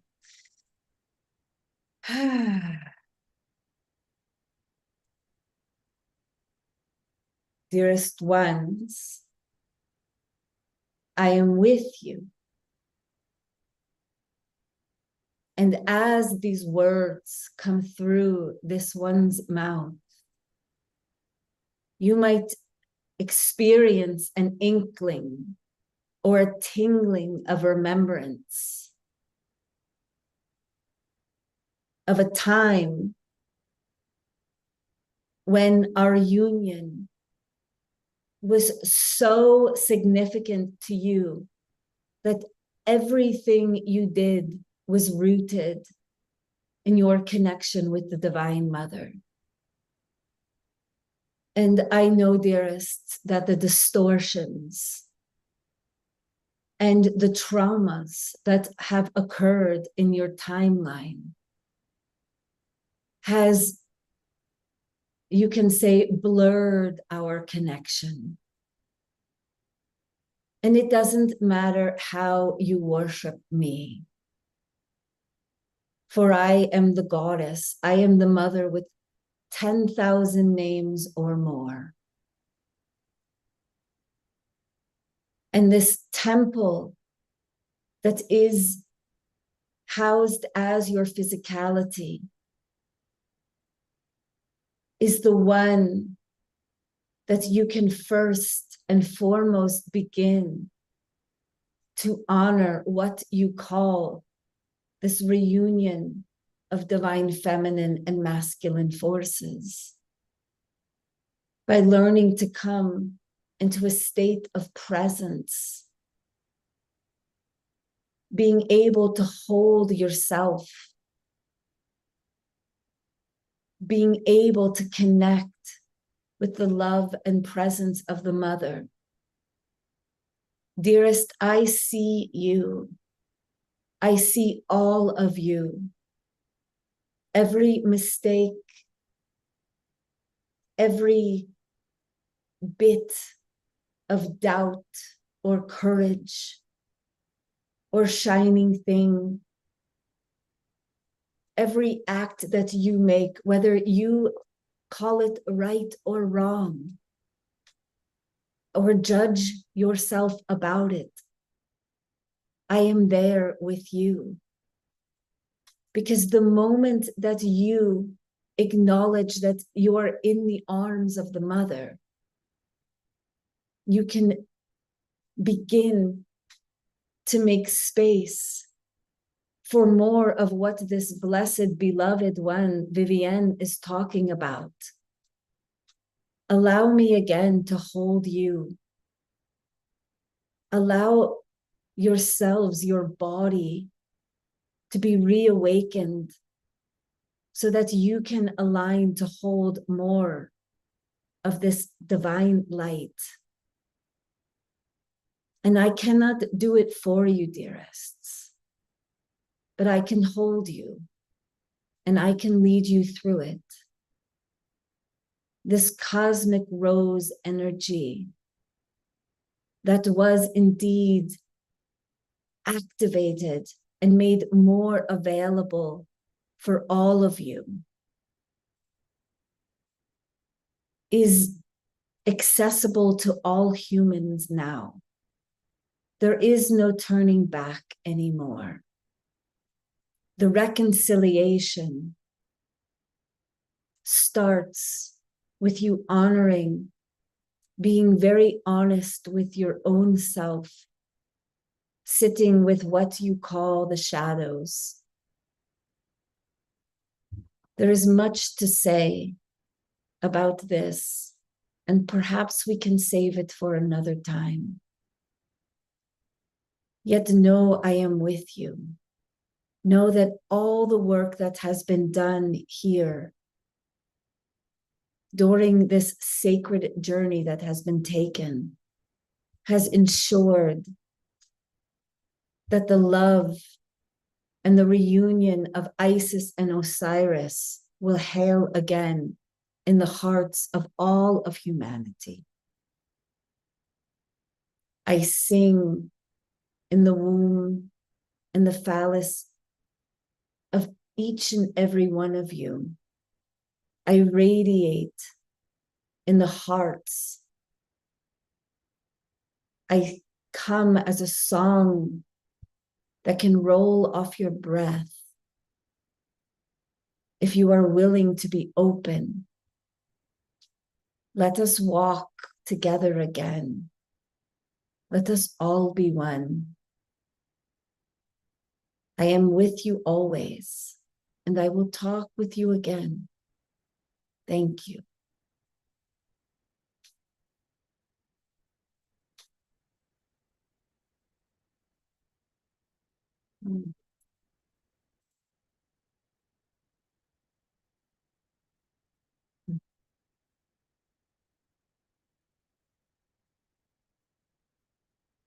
I can't hear you. I think you're muted. Thank you so much, Michelle. You're welcome. Thank you. Such an honor. Beautiful. Mm. To bring Stargate and Viviane back to join Michelle. Please. Mm. Thank you so much, Michelle. It was such a pleasure to go back. You brought me back to the place of the temple and in with the presence of all of us. I could feel a very important uplifting. What a gift you brought all of us today. Thank you so much. Thank you. What a gift you've brought in all of us, all of you. That was a transmission, Michelle. Like after you ended, my crown and my third eye were like Isis wings. Thank you. I could feel that energy as soon as you started talking. It's beautiful. Thank you so much. Michelle, do you remember talking about walking in the Isis temple with me? Yes, I do. That was so beautiful. And like what I want to share that I didn't share earlier because it's like a little embarrassing. It's like as as I was feeling like this, it's like a remembrance of initiation from the past. And it's as if like my energy field is remembering this like ecstatic union energy. And it's just like it's getting stronger and stronger and almost like too much to bear in my field as I'm just walking. And I'm like, whoa, okay. And I look over and I see this one man who's on the tour with us, and I get such clear guidance. You have to go hold his hand. Like, go hold his hand. And I was like, I mean, like that's a bit much, but I was just like, okay, I'm gonna follow it because like I'm friends with him, right? It's not like a total random stranger. He's on our tour group. I'm friends with this person, so I go and I hold his hand, and it's as if like all of that lightning becomes like anchored through him into the earth like a discharge, and he started crying, and it was just like this beautiful moment of remembrance because this is like the male female polarity is there are secrets and mysteries to our physicality that have yet to be re-remembered and unlocked. And these were just one facet of what Isis was bringing and teaching in ancient Egypt. Absolutely. And when we were doing that 4-minute meditation where Viviane was leading us on that side, I remember it was as if like Osiris, like I was looking at it and it was just like Osiris was just like beaming and beaming and beaming and radiating light, radiating light, radiating. And it was this sense or this like frequency of like trust again. And there was these continual moments. I actually had an experience with that, our same friend. And after, I think we decided, we're like, wow, we must have had past lives together. Yes. But there was this, this again, reconciliation that occurred. And then after that, from then on, it was just like demonstration after demonstration of like repair with the masculine. We're like, wow, like, not only do I feel honored, but I feel so supported. I feel so connected. And yeah, I have a grounding rod for some of this energy maybe to flow. Mm-hmm. And, you know, Isis has said these secrets are going to be open to us little by little as we clear out, you know, some of our own limitations. Then we can hold space for more to come through. And I know in my sessions that I've been doing with women, just incredible things are starting to happen for them. So it's exciting what's on our horizons. Yeah, it really is. Mm-hmm. Thank you. Thank you so much, Michelle. That was just perfect and awesome. Thank you. Thank you. You're such sacred beings. I'm so honored. And gosh, and Prageet, I can't even say enough about this man that I heard speaking on the radio. And I thought, who is this weird? What is this weird Stargate thing? And it was, and then as I was doing this work, I would hear these voice and see these beings laughing. And I'm like, what are they, Hathors? And talk about, you know, the, and he would say, you bring in Alcazar and you don't need to go to school and you don't need this training. And this is something's going to come through. And I would push away and resist and resist. And then all of a sudden I started bringing through Isis. And what I realized when we didn't visit in this little journey, the Temple of Dendara, but when I got to the Temple of Dendara, those little beings that I kept visualizing were the Hathors, laughing at me, telling me that I would be bringing this through. And to bring it all back together, it was through working with the energies of the Stargate that I was able to connect to this. Mm-hmm. And of course, the divine masculine support. So thank you. Oh. Thank you. Oh.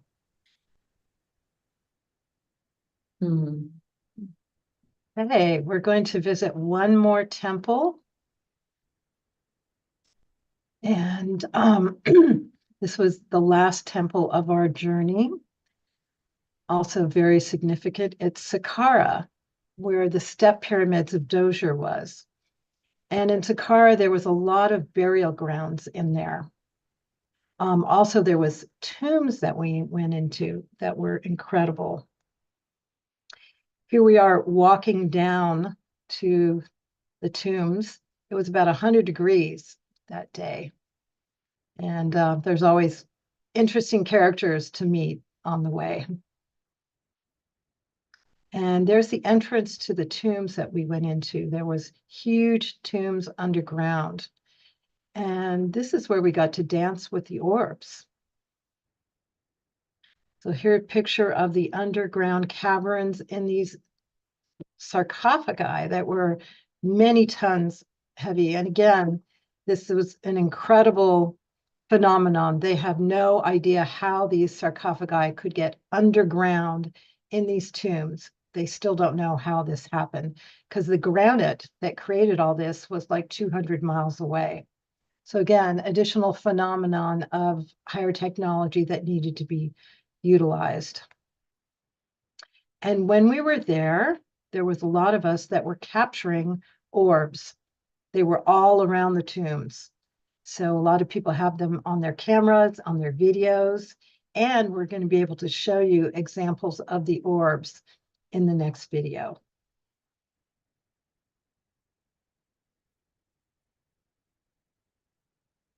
As the cameras rolled in this extraordinary location, a peculiar phenomenon unfolded before our eyes.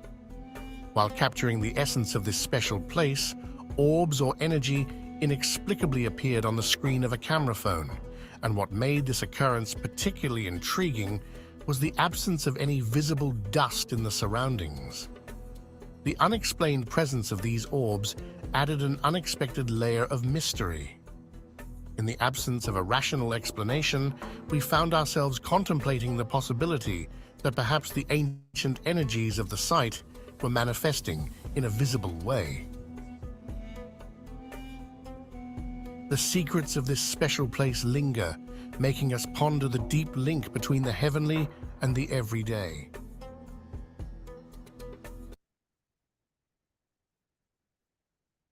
Great. And there's one more video we're going to show that is actually where I was captured with orbs all around me as well. It was a very special place. This is a very hard challenge. Okay? With what? With sound? Ah, yes. Why there is like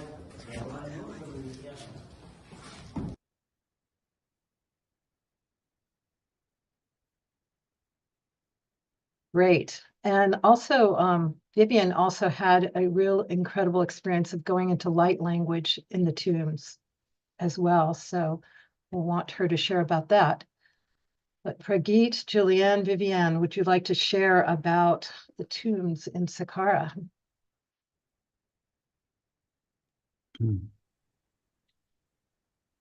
Well, again, it was just an incredible experience. And just feeling that the strangeness of that place and some of the different energies, because I was also feeling some of the heavier energies there as well. And it was not a pleasant feeling to me. It was also interesting, Viviane, I know you have a lot to say about this. Mohammed showed us as we were leaving, there's like almost as if there was a production line of these giant tomb things, and there were a few that were left unfinished, as if whoever was creating those had to leave in a hurry. So it's sort of an intriguing side note. Yes, good observation, both of you, in a sense that Saqqara, it's a beautiful example of a paradox that coexists in one place, because first, the pyramid of Saqqara, which also represent 7-dimensional level of state of consciousness or dimensional evolution and Stargate and all of it, is very clearly depicted to the pyramid, when personally I had a stronger connection with the Saqqara pyramid than even with the Giza one, because I could feel, and the light language just came out of me, and I start to really bring very specific encoding of the light language that I was communicating back and forth with the pyramid itself, and each level became an oscillation or a magnification of that interaction through light language.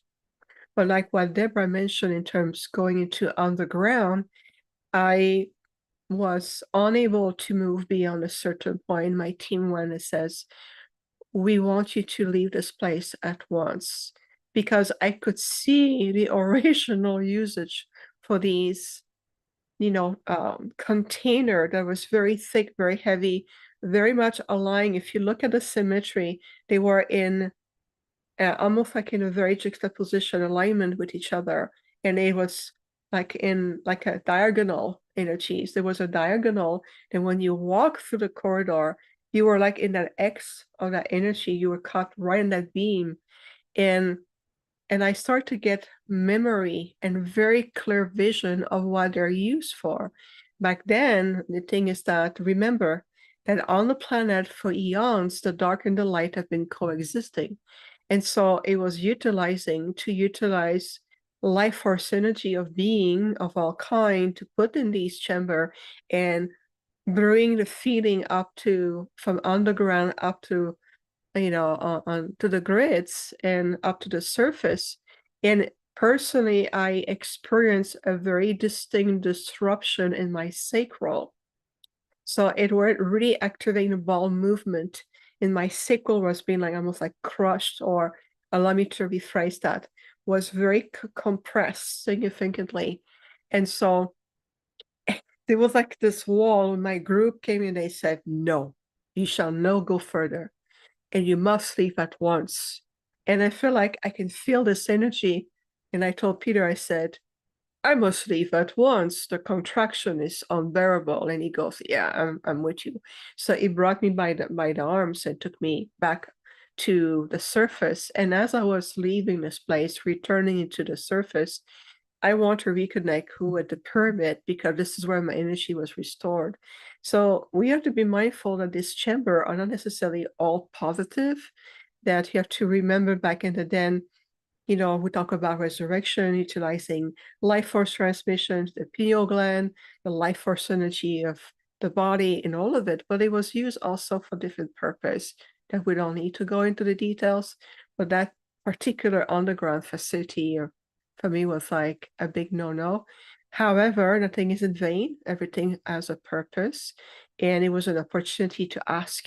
I did a decree. I asked at a higher level for a direct intervention to come and neutralize the place from residuals or any form of activity that may still exist to this day.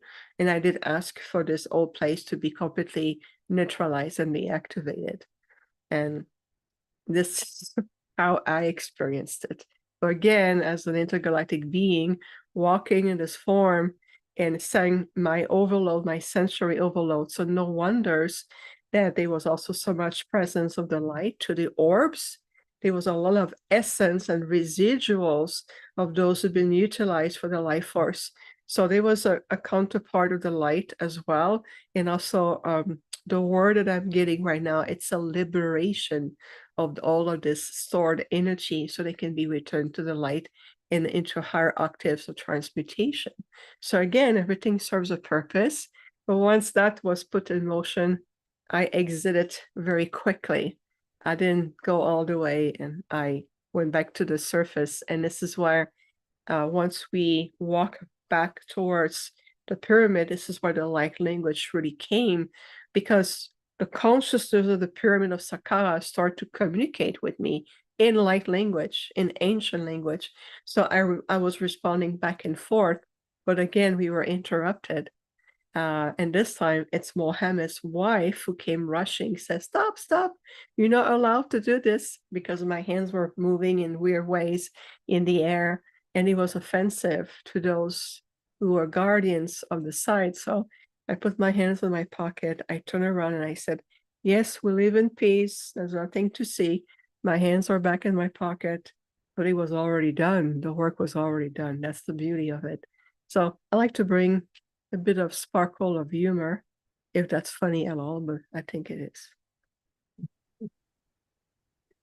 Wow. Yeah, we were both with you, Viviane, when in that moment outside of the Saqqara step pyramid. Yeah. When that transmission came through. And it's wild, because it really, we were there for like 2 or 3 minutes before they wanted to shut it down. Yeah. And okay. So it's very interesting. Saqqara actually means sacred, which is just a beautiful thing to share.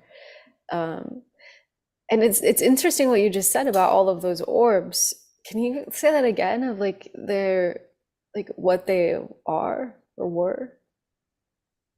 Well, we will gladly bring our interpretation, but I will also would like to know Debra's own personal experience with the orbs, or your own. But to us, when we look at all the multitude of orbs that was flying off around Debra and other people caught on camera, first, you see that many so clearly through a 3D device, that's because they want you to know they're there. Remember, it's a conscious communication. It's a form of communication. Second, if you look at the quality or the higher purpose of this place where we were on the ground with these really massive, like devices that opened in a certain way, and be positioned in a very sequential manner to transmute energy to each other and amplify, almost like an X-ray energy. So these orbs, to us, we understood that there was a lot of residuals of energies from other beings that was still a little bit trapped in a time loop, and we were also helping them to release them, in addition to make communication with us. And the orbs were more of an endeavor of the light. You can tell it's an essence of a multitude of residual of energies, presence, synergy. And so what we did is we asked to a decree of light, to the councils of light, a decree. I asked for the release of all of these essence of light so they can move on and be transmuted into the next octave. Beautiful. Yes, I assume there were beings that were present with us. And what was so amazing that everyone was seeing them and experiencing them and capturing on their photos, because a lot of times they only show up for certain people and certain cameras, but everyone was experiencing them. So I don't know if it was just our group or other people that go down there experience all that, but a lot of us experienced them and saw them. It was really amazing. Yeah, so we're getting to the close of the hour, and what was true about the Egypt trip is that it wasn't an ending for a lot of people. It was another continuation into Greece, because the tour continued to Greece, where 1,000 people of the Stargate community went to the island of Greece and had another 4 or 5 days of connection. So the energy of the Egypt trip continued. So we have a video to show, and I'd love for you to share some of the highlights of what that was all about. We'll share the video first.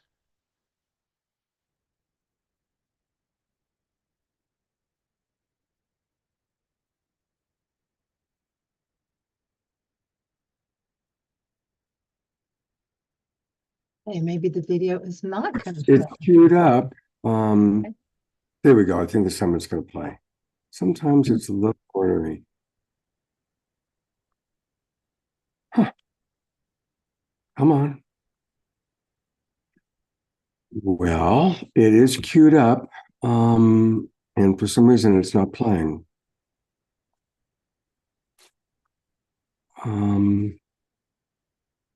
Perhaps you guys might want to talk about it first then, and I'll see if I can get it to play. It starts for a second and then it stops. So I'm going to try closing it and reopening. Yeah, so basically, Alcazar had said that he wanted to create at least 1,000 people in Greece. So we called together the community and invited Viviane to bring her whole incredible connection. And we built the energy up over a week. And the last day, I think it was, or the day before, we all intentionally brought an energy together. We invited all the numerous guides of support to amplify our energy and to create a field, which we then literally blasted out around the world with the intention of changing the timeline of humanity to uplift the earth and humanity. And it was a very beautiful, very strong experience. We were... And it did work for me to stop and start it, so I can play the video now. Thank you for your patience. Thank you for sharing. Are you ready?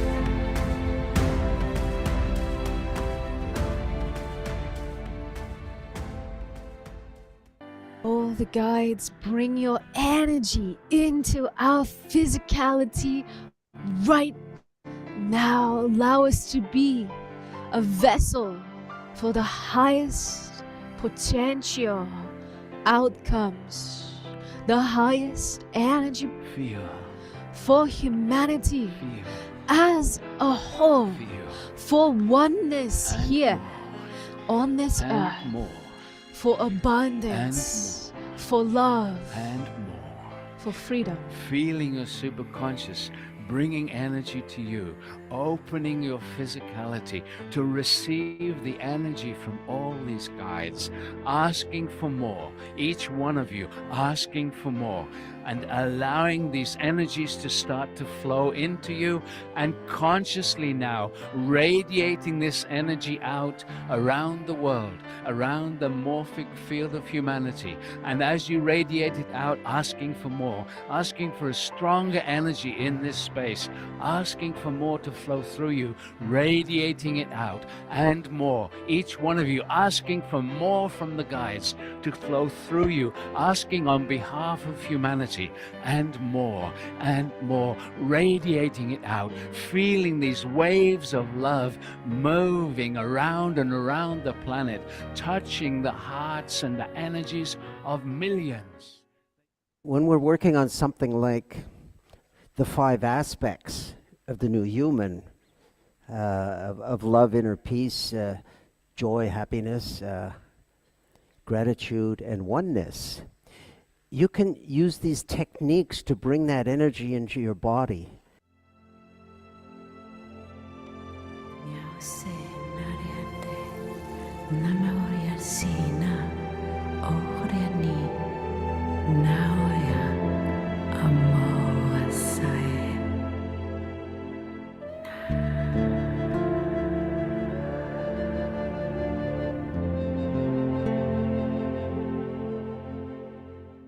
On behalf of an entire civilization known as the Arcturians, for millions of years we have been of service to the Prime Creator as the masters, guardians, sacred healers, and much more. It is our privilege to be in your presence. Walk in the certainty of your light. Always believe in who you are. Knowing the true path of your enlightenment is right encoded into you. It is within the very fabric of your being. There is no need to search any longer, for you have found yourself, and you have found an entire intergalactic, interstellar communities who are with you. For you are us, and we are you. We wish to thank you so much for receiving us so well tonight and every day on our journey. It has been our privilege to be in the presence of other masters, many teachers, guides, channels, intergalactic linguists, the presence of the masters, our beloved Sananda, Sanat Kumara, Lady Nada of the Rose Ray, and so many others. Always, always walk in the certainty of your light. For the fear energy, it is impossible to coexist with the light. We're sending you our love. Thank you.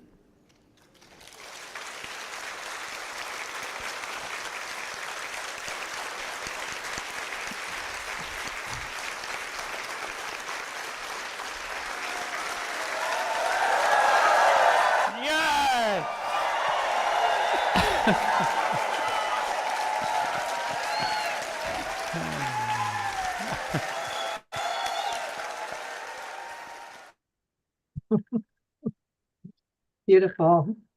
And that was a really beautiful moment that was just shown that Viviane was spontaneously given a standing ovation by the 1,000 people who were there for her evening. It was really deeply moving. Oh, Viviane, you're muted. It is absolutely forever in my memory, in my deep gratitude field, because it was so unexpected. See, for years I do this work, and oftentimes either go under the blanket or it goes off planet, and I continue.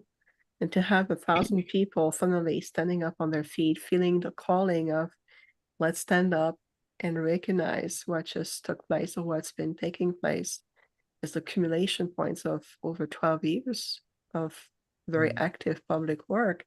And it was unexpected, a great gift, an immense gift.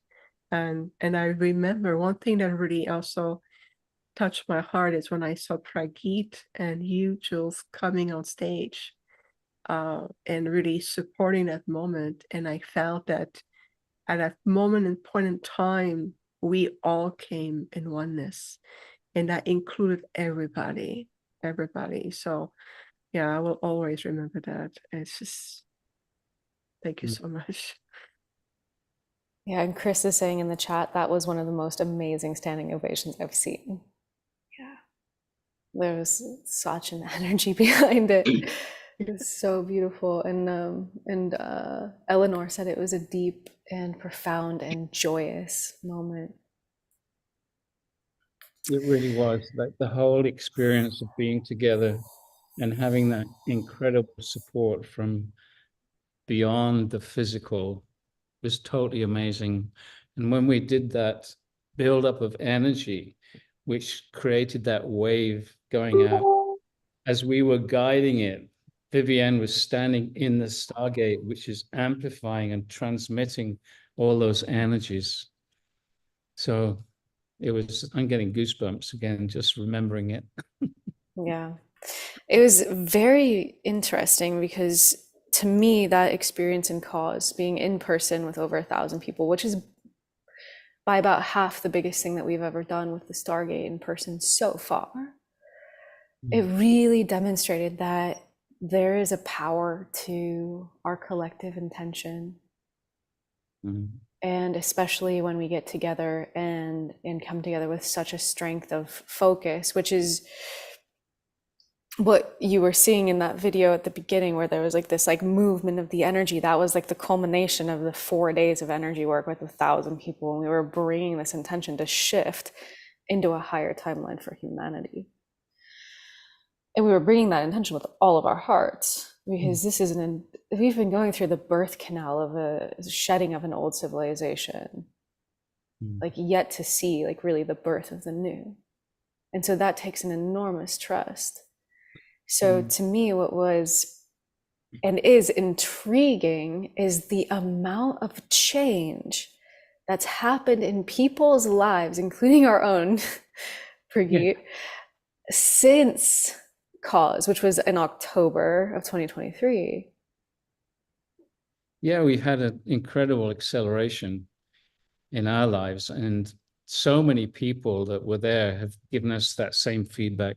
Things are happening much faster than they were before. And so it's hard to tell from our perspective. Maybe Viviane has a different one, but from our human perspective, we go in trust. You know, we trust the guidance. We trust what Alcazar says. We trust in the potential that he talks about.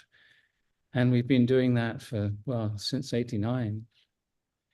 And Viviane said at some point, well, now the next step is Uluru. And we're arranging a trip to Uluru so that we can continue those activations. And so that's going to be happening in October this year. We're trying to bring it all together. Uluru is truly the next phase after what we have accomplished. And I do say we, it's a collective effort. After what we have accomplished, Uluru is really the next stage. And the gathering in Greece, just to bring it back just for a moment there, was also another huge catalyst of movement, which is also means that the old ways, the old purging will come to the surface. We see that in Greece right now. Greece is purging fiercely right now. In other places in the world, that's because there's a magnify of toxicity that's come to the surface to be replaced with new light template, new light presence.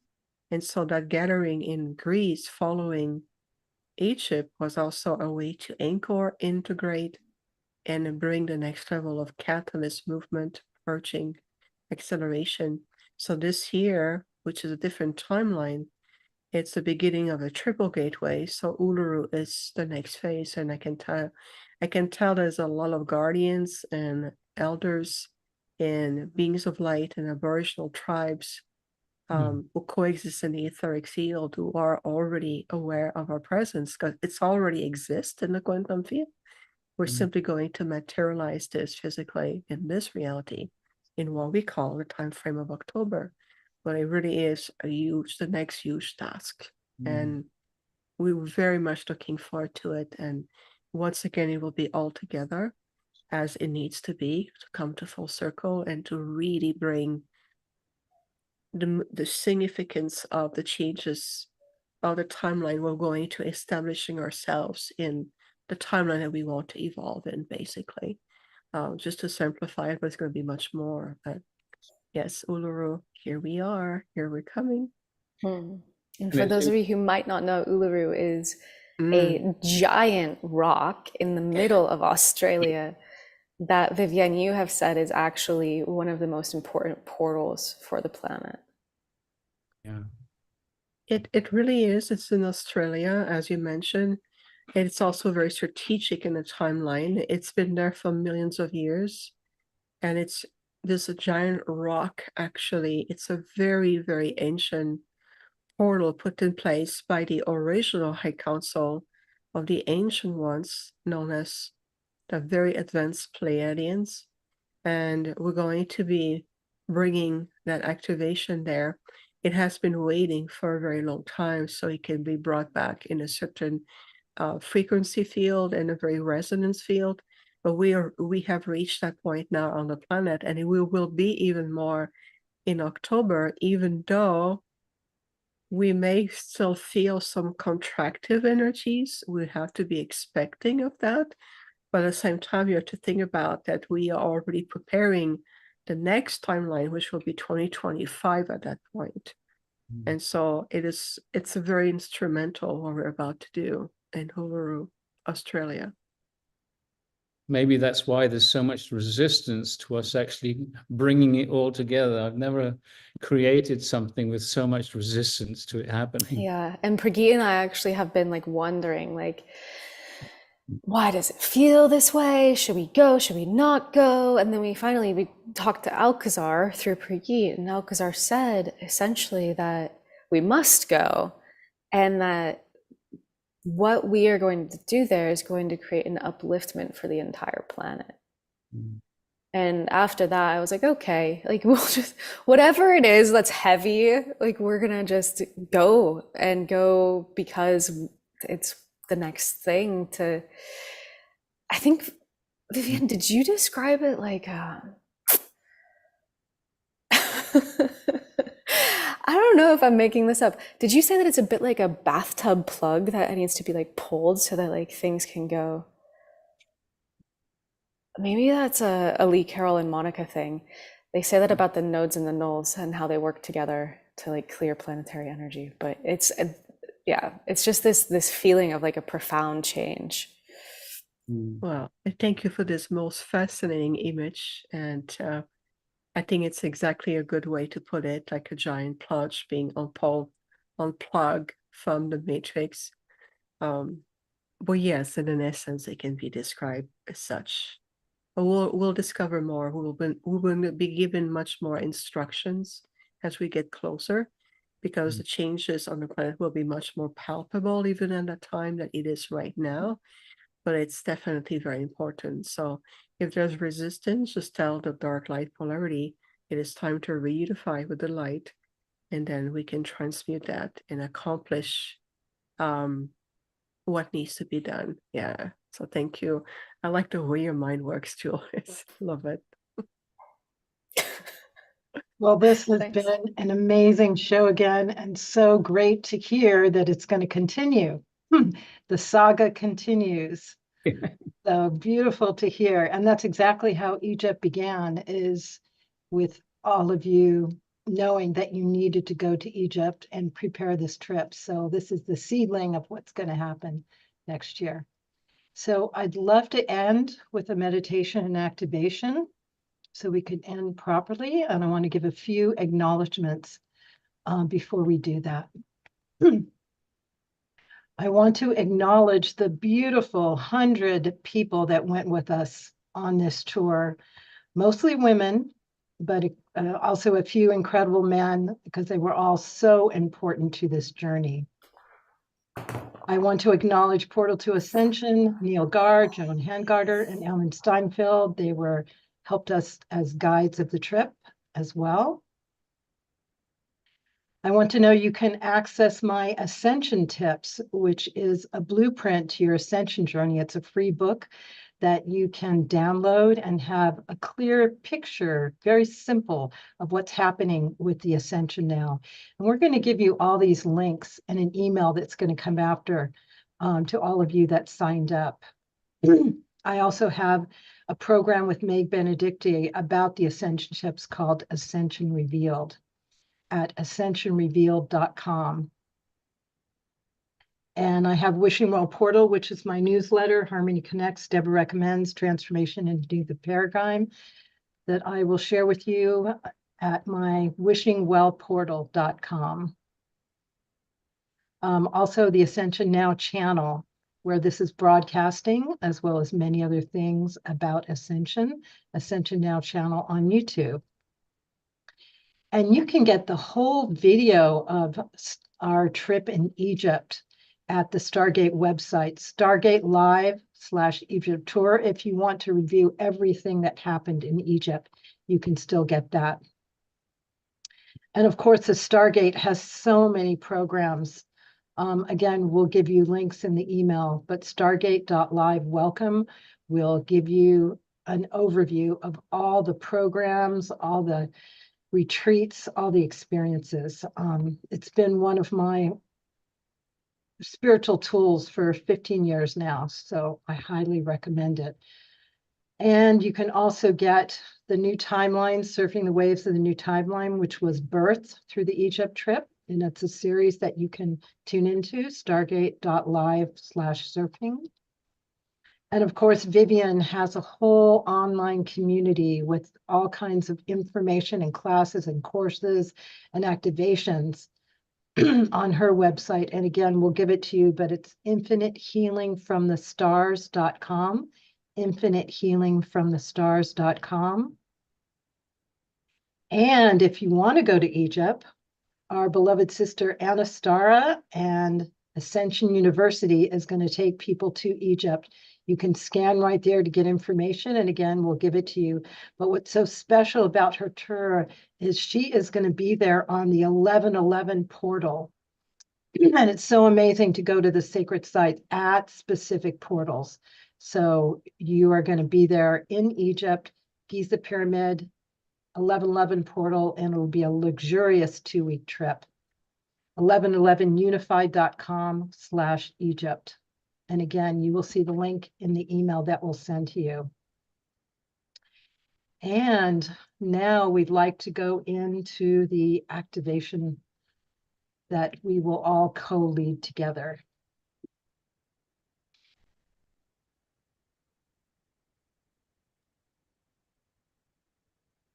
And enjoying.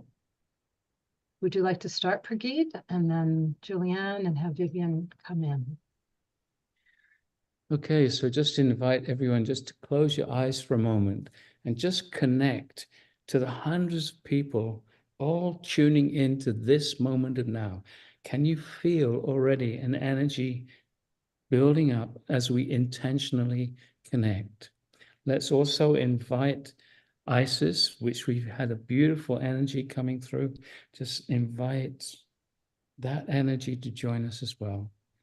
And now we invite the energetics of the earth, the energy of Gaia, the mother, Terra, inviting her energy also to come up into our bodies, into our energy field, to help us feel really present in our bodies. So everyone who's listening, if you actually just silently ask inside for the energy of the earth to come up into your body, into your energy field, you might have an experience. This is how we work with the Stargate.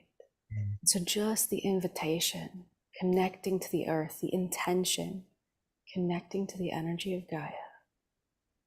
And now we're going to ask each one of you just to allow for the possibility that if you invite the consciousness of the Stargate, it will actually respond to your asking.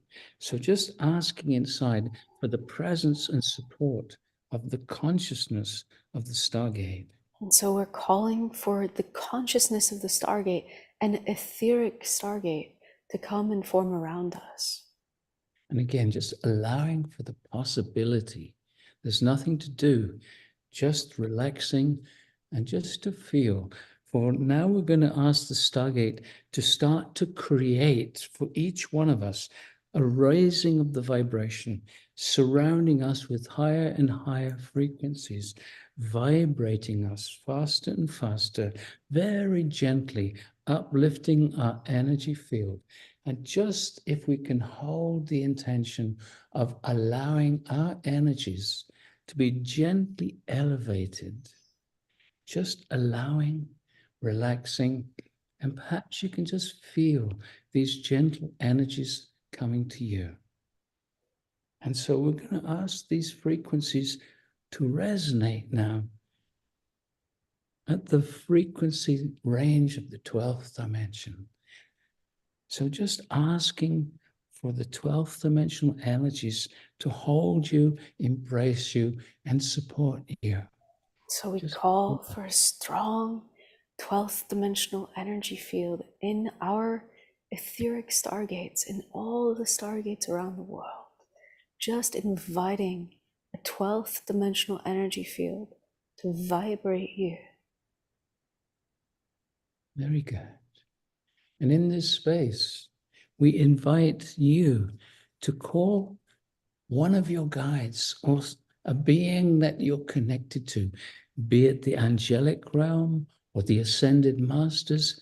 Who do you wish to invite into this meditation, calling them forth? And so we're calling for the presence of our guides. You can call. Invite them to come closer.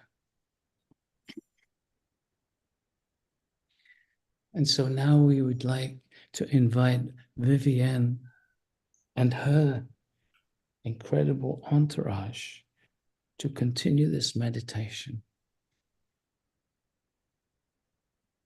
And as you keep connecting with your guides, to feel the aspect of the 12th dimension activating gently within you, the 12 points of your own chakra system, to bring a unified field between the universal and the earth aspect of your chakra system. So we invite you to keep breathing and welcoming in your field this beautiful activation, remembering that you're receiving exactly what serves you the most. The goal is to bring back unification and releasing any form of distortion, whether it is through the experience of fear, stress, anxiety, or any other form of mental and emotional limitations. So imagine and feel within yourself being restored, refreshed, balanced, as your 12 points of your chakra system are now restored in complete alignment.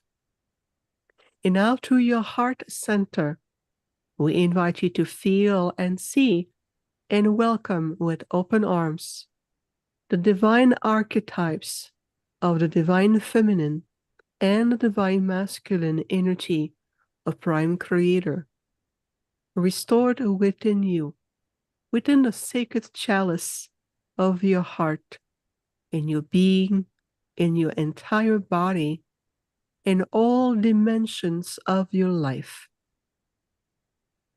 Today we bring together the unification of our hearts, the restoration of our light, and we come together as a sacred community of light in the presence of the higher dimensional realms, the ascended masters, the master teachers, and the enlightened intergalactic civilizations, your star brothers and sisters, alongside with the Mother Gaia consciousness, in all the presence of the star seed on the planet. It is time for all of you to remember deeply your original point, your cosmic, divine, multidimensional nature. It is time for all of you to regain your sovereignty, your freedom, and to reascend back again into a higher state of living and sacred embodiment. And for now, we invite you to see and feel that you are bringing from the 12-dimensional aspect all of your energy and consciousness back to your physical form, reintegrating in full consciousness back in your body, your reality, your space, to feel refreshed and yet grounded in loving presence, and to feel the strength, this light, this radiance in your heart, in your mind, in your soul. Fully return now, integrated. Let's take a deep breath in and release. Allow yourself to be fully returned in 3, 2, and 1. Return, return, return. Welcome back, everyone.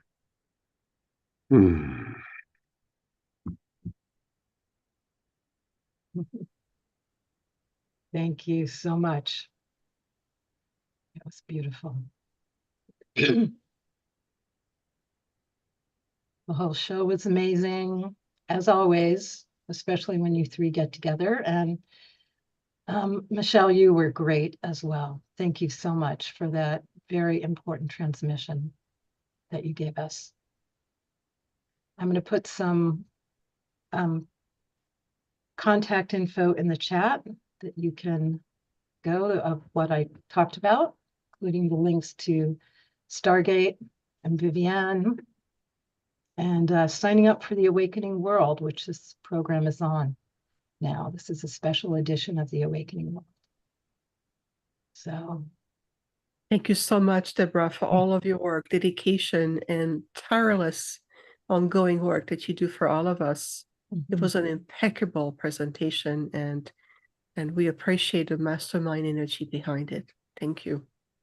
And thank you, Debra, so much for all the love I know you put into the curation of those videos. The footage really, it speaks volumes, what you were able to share.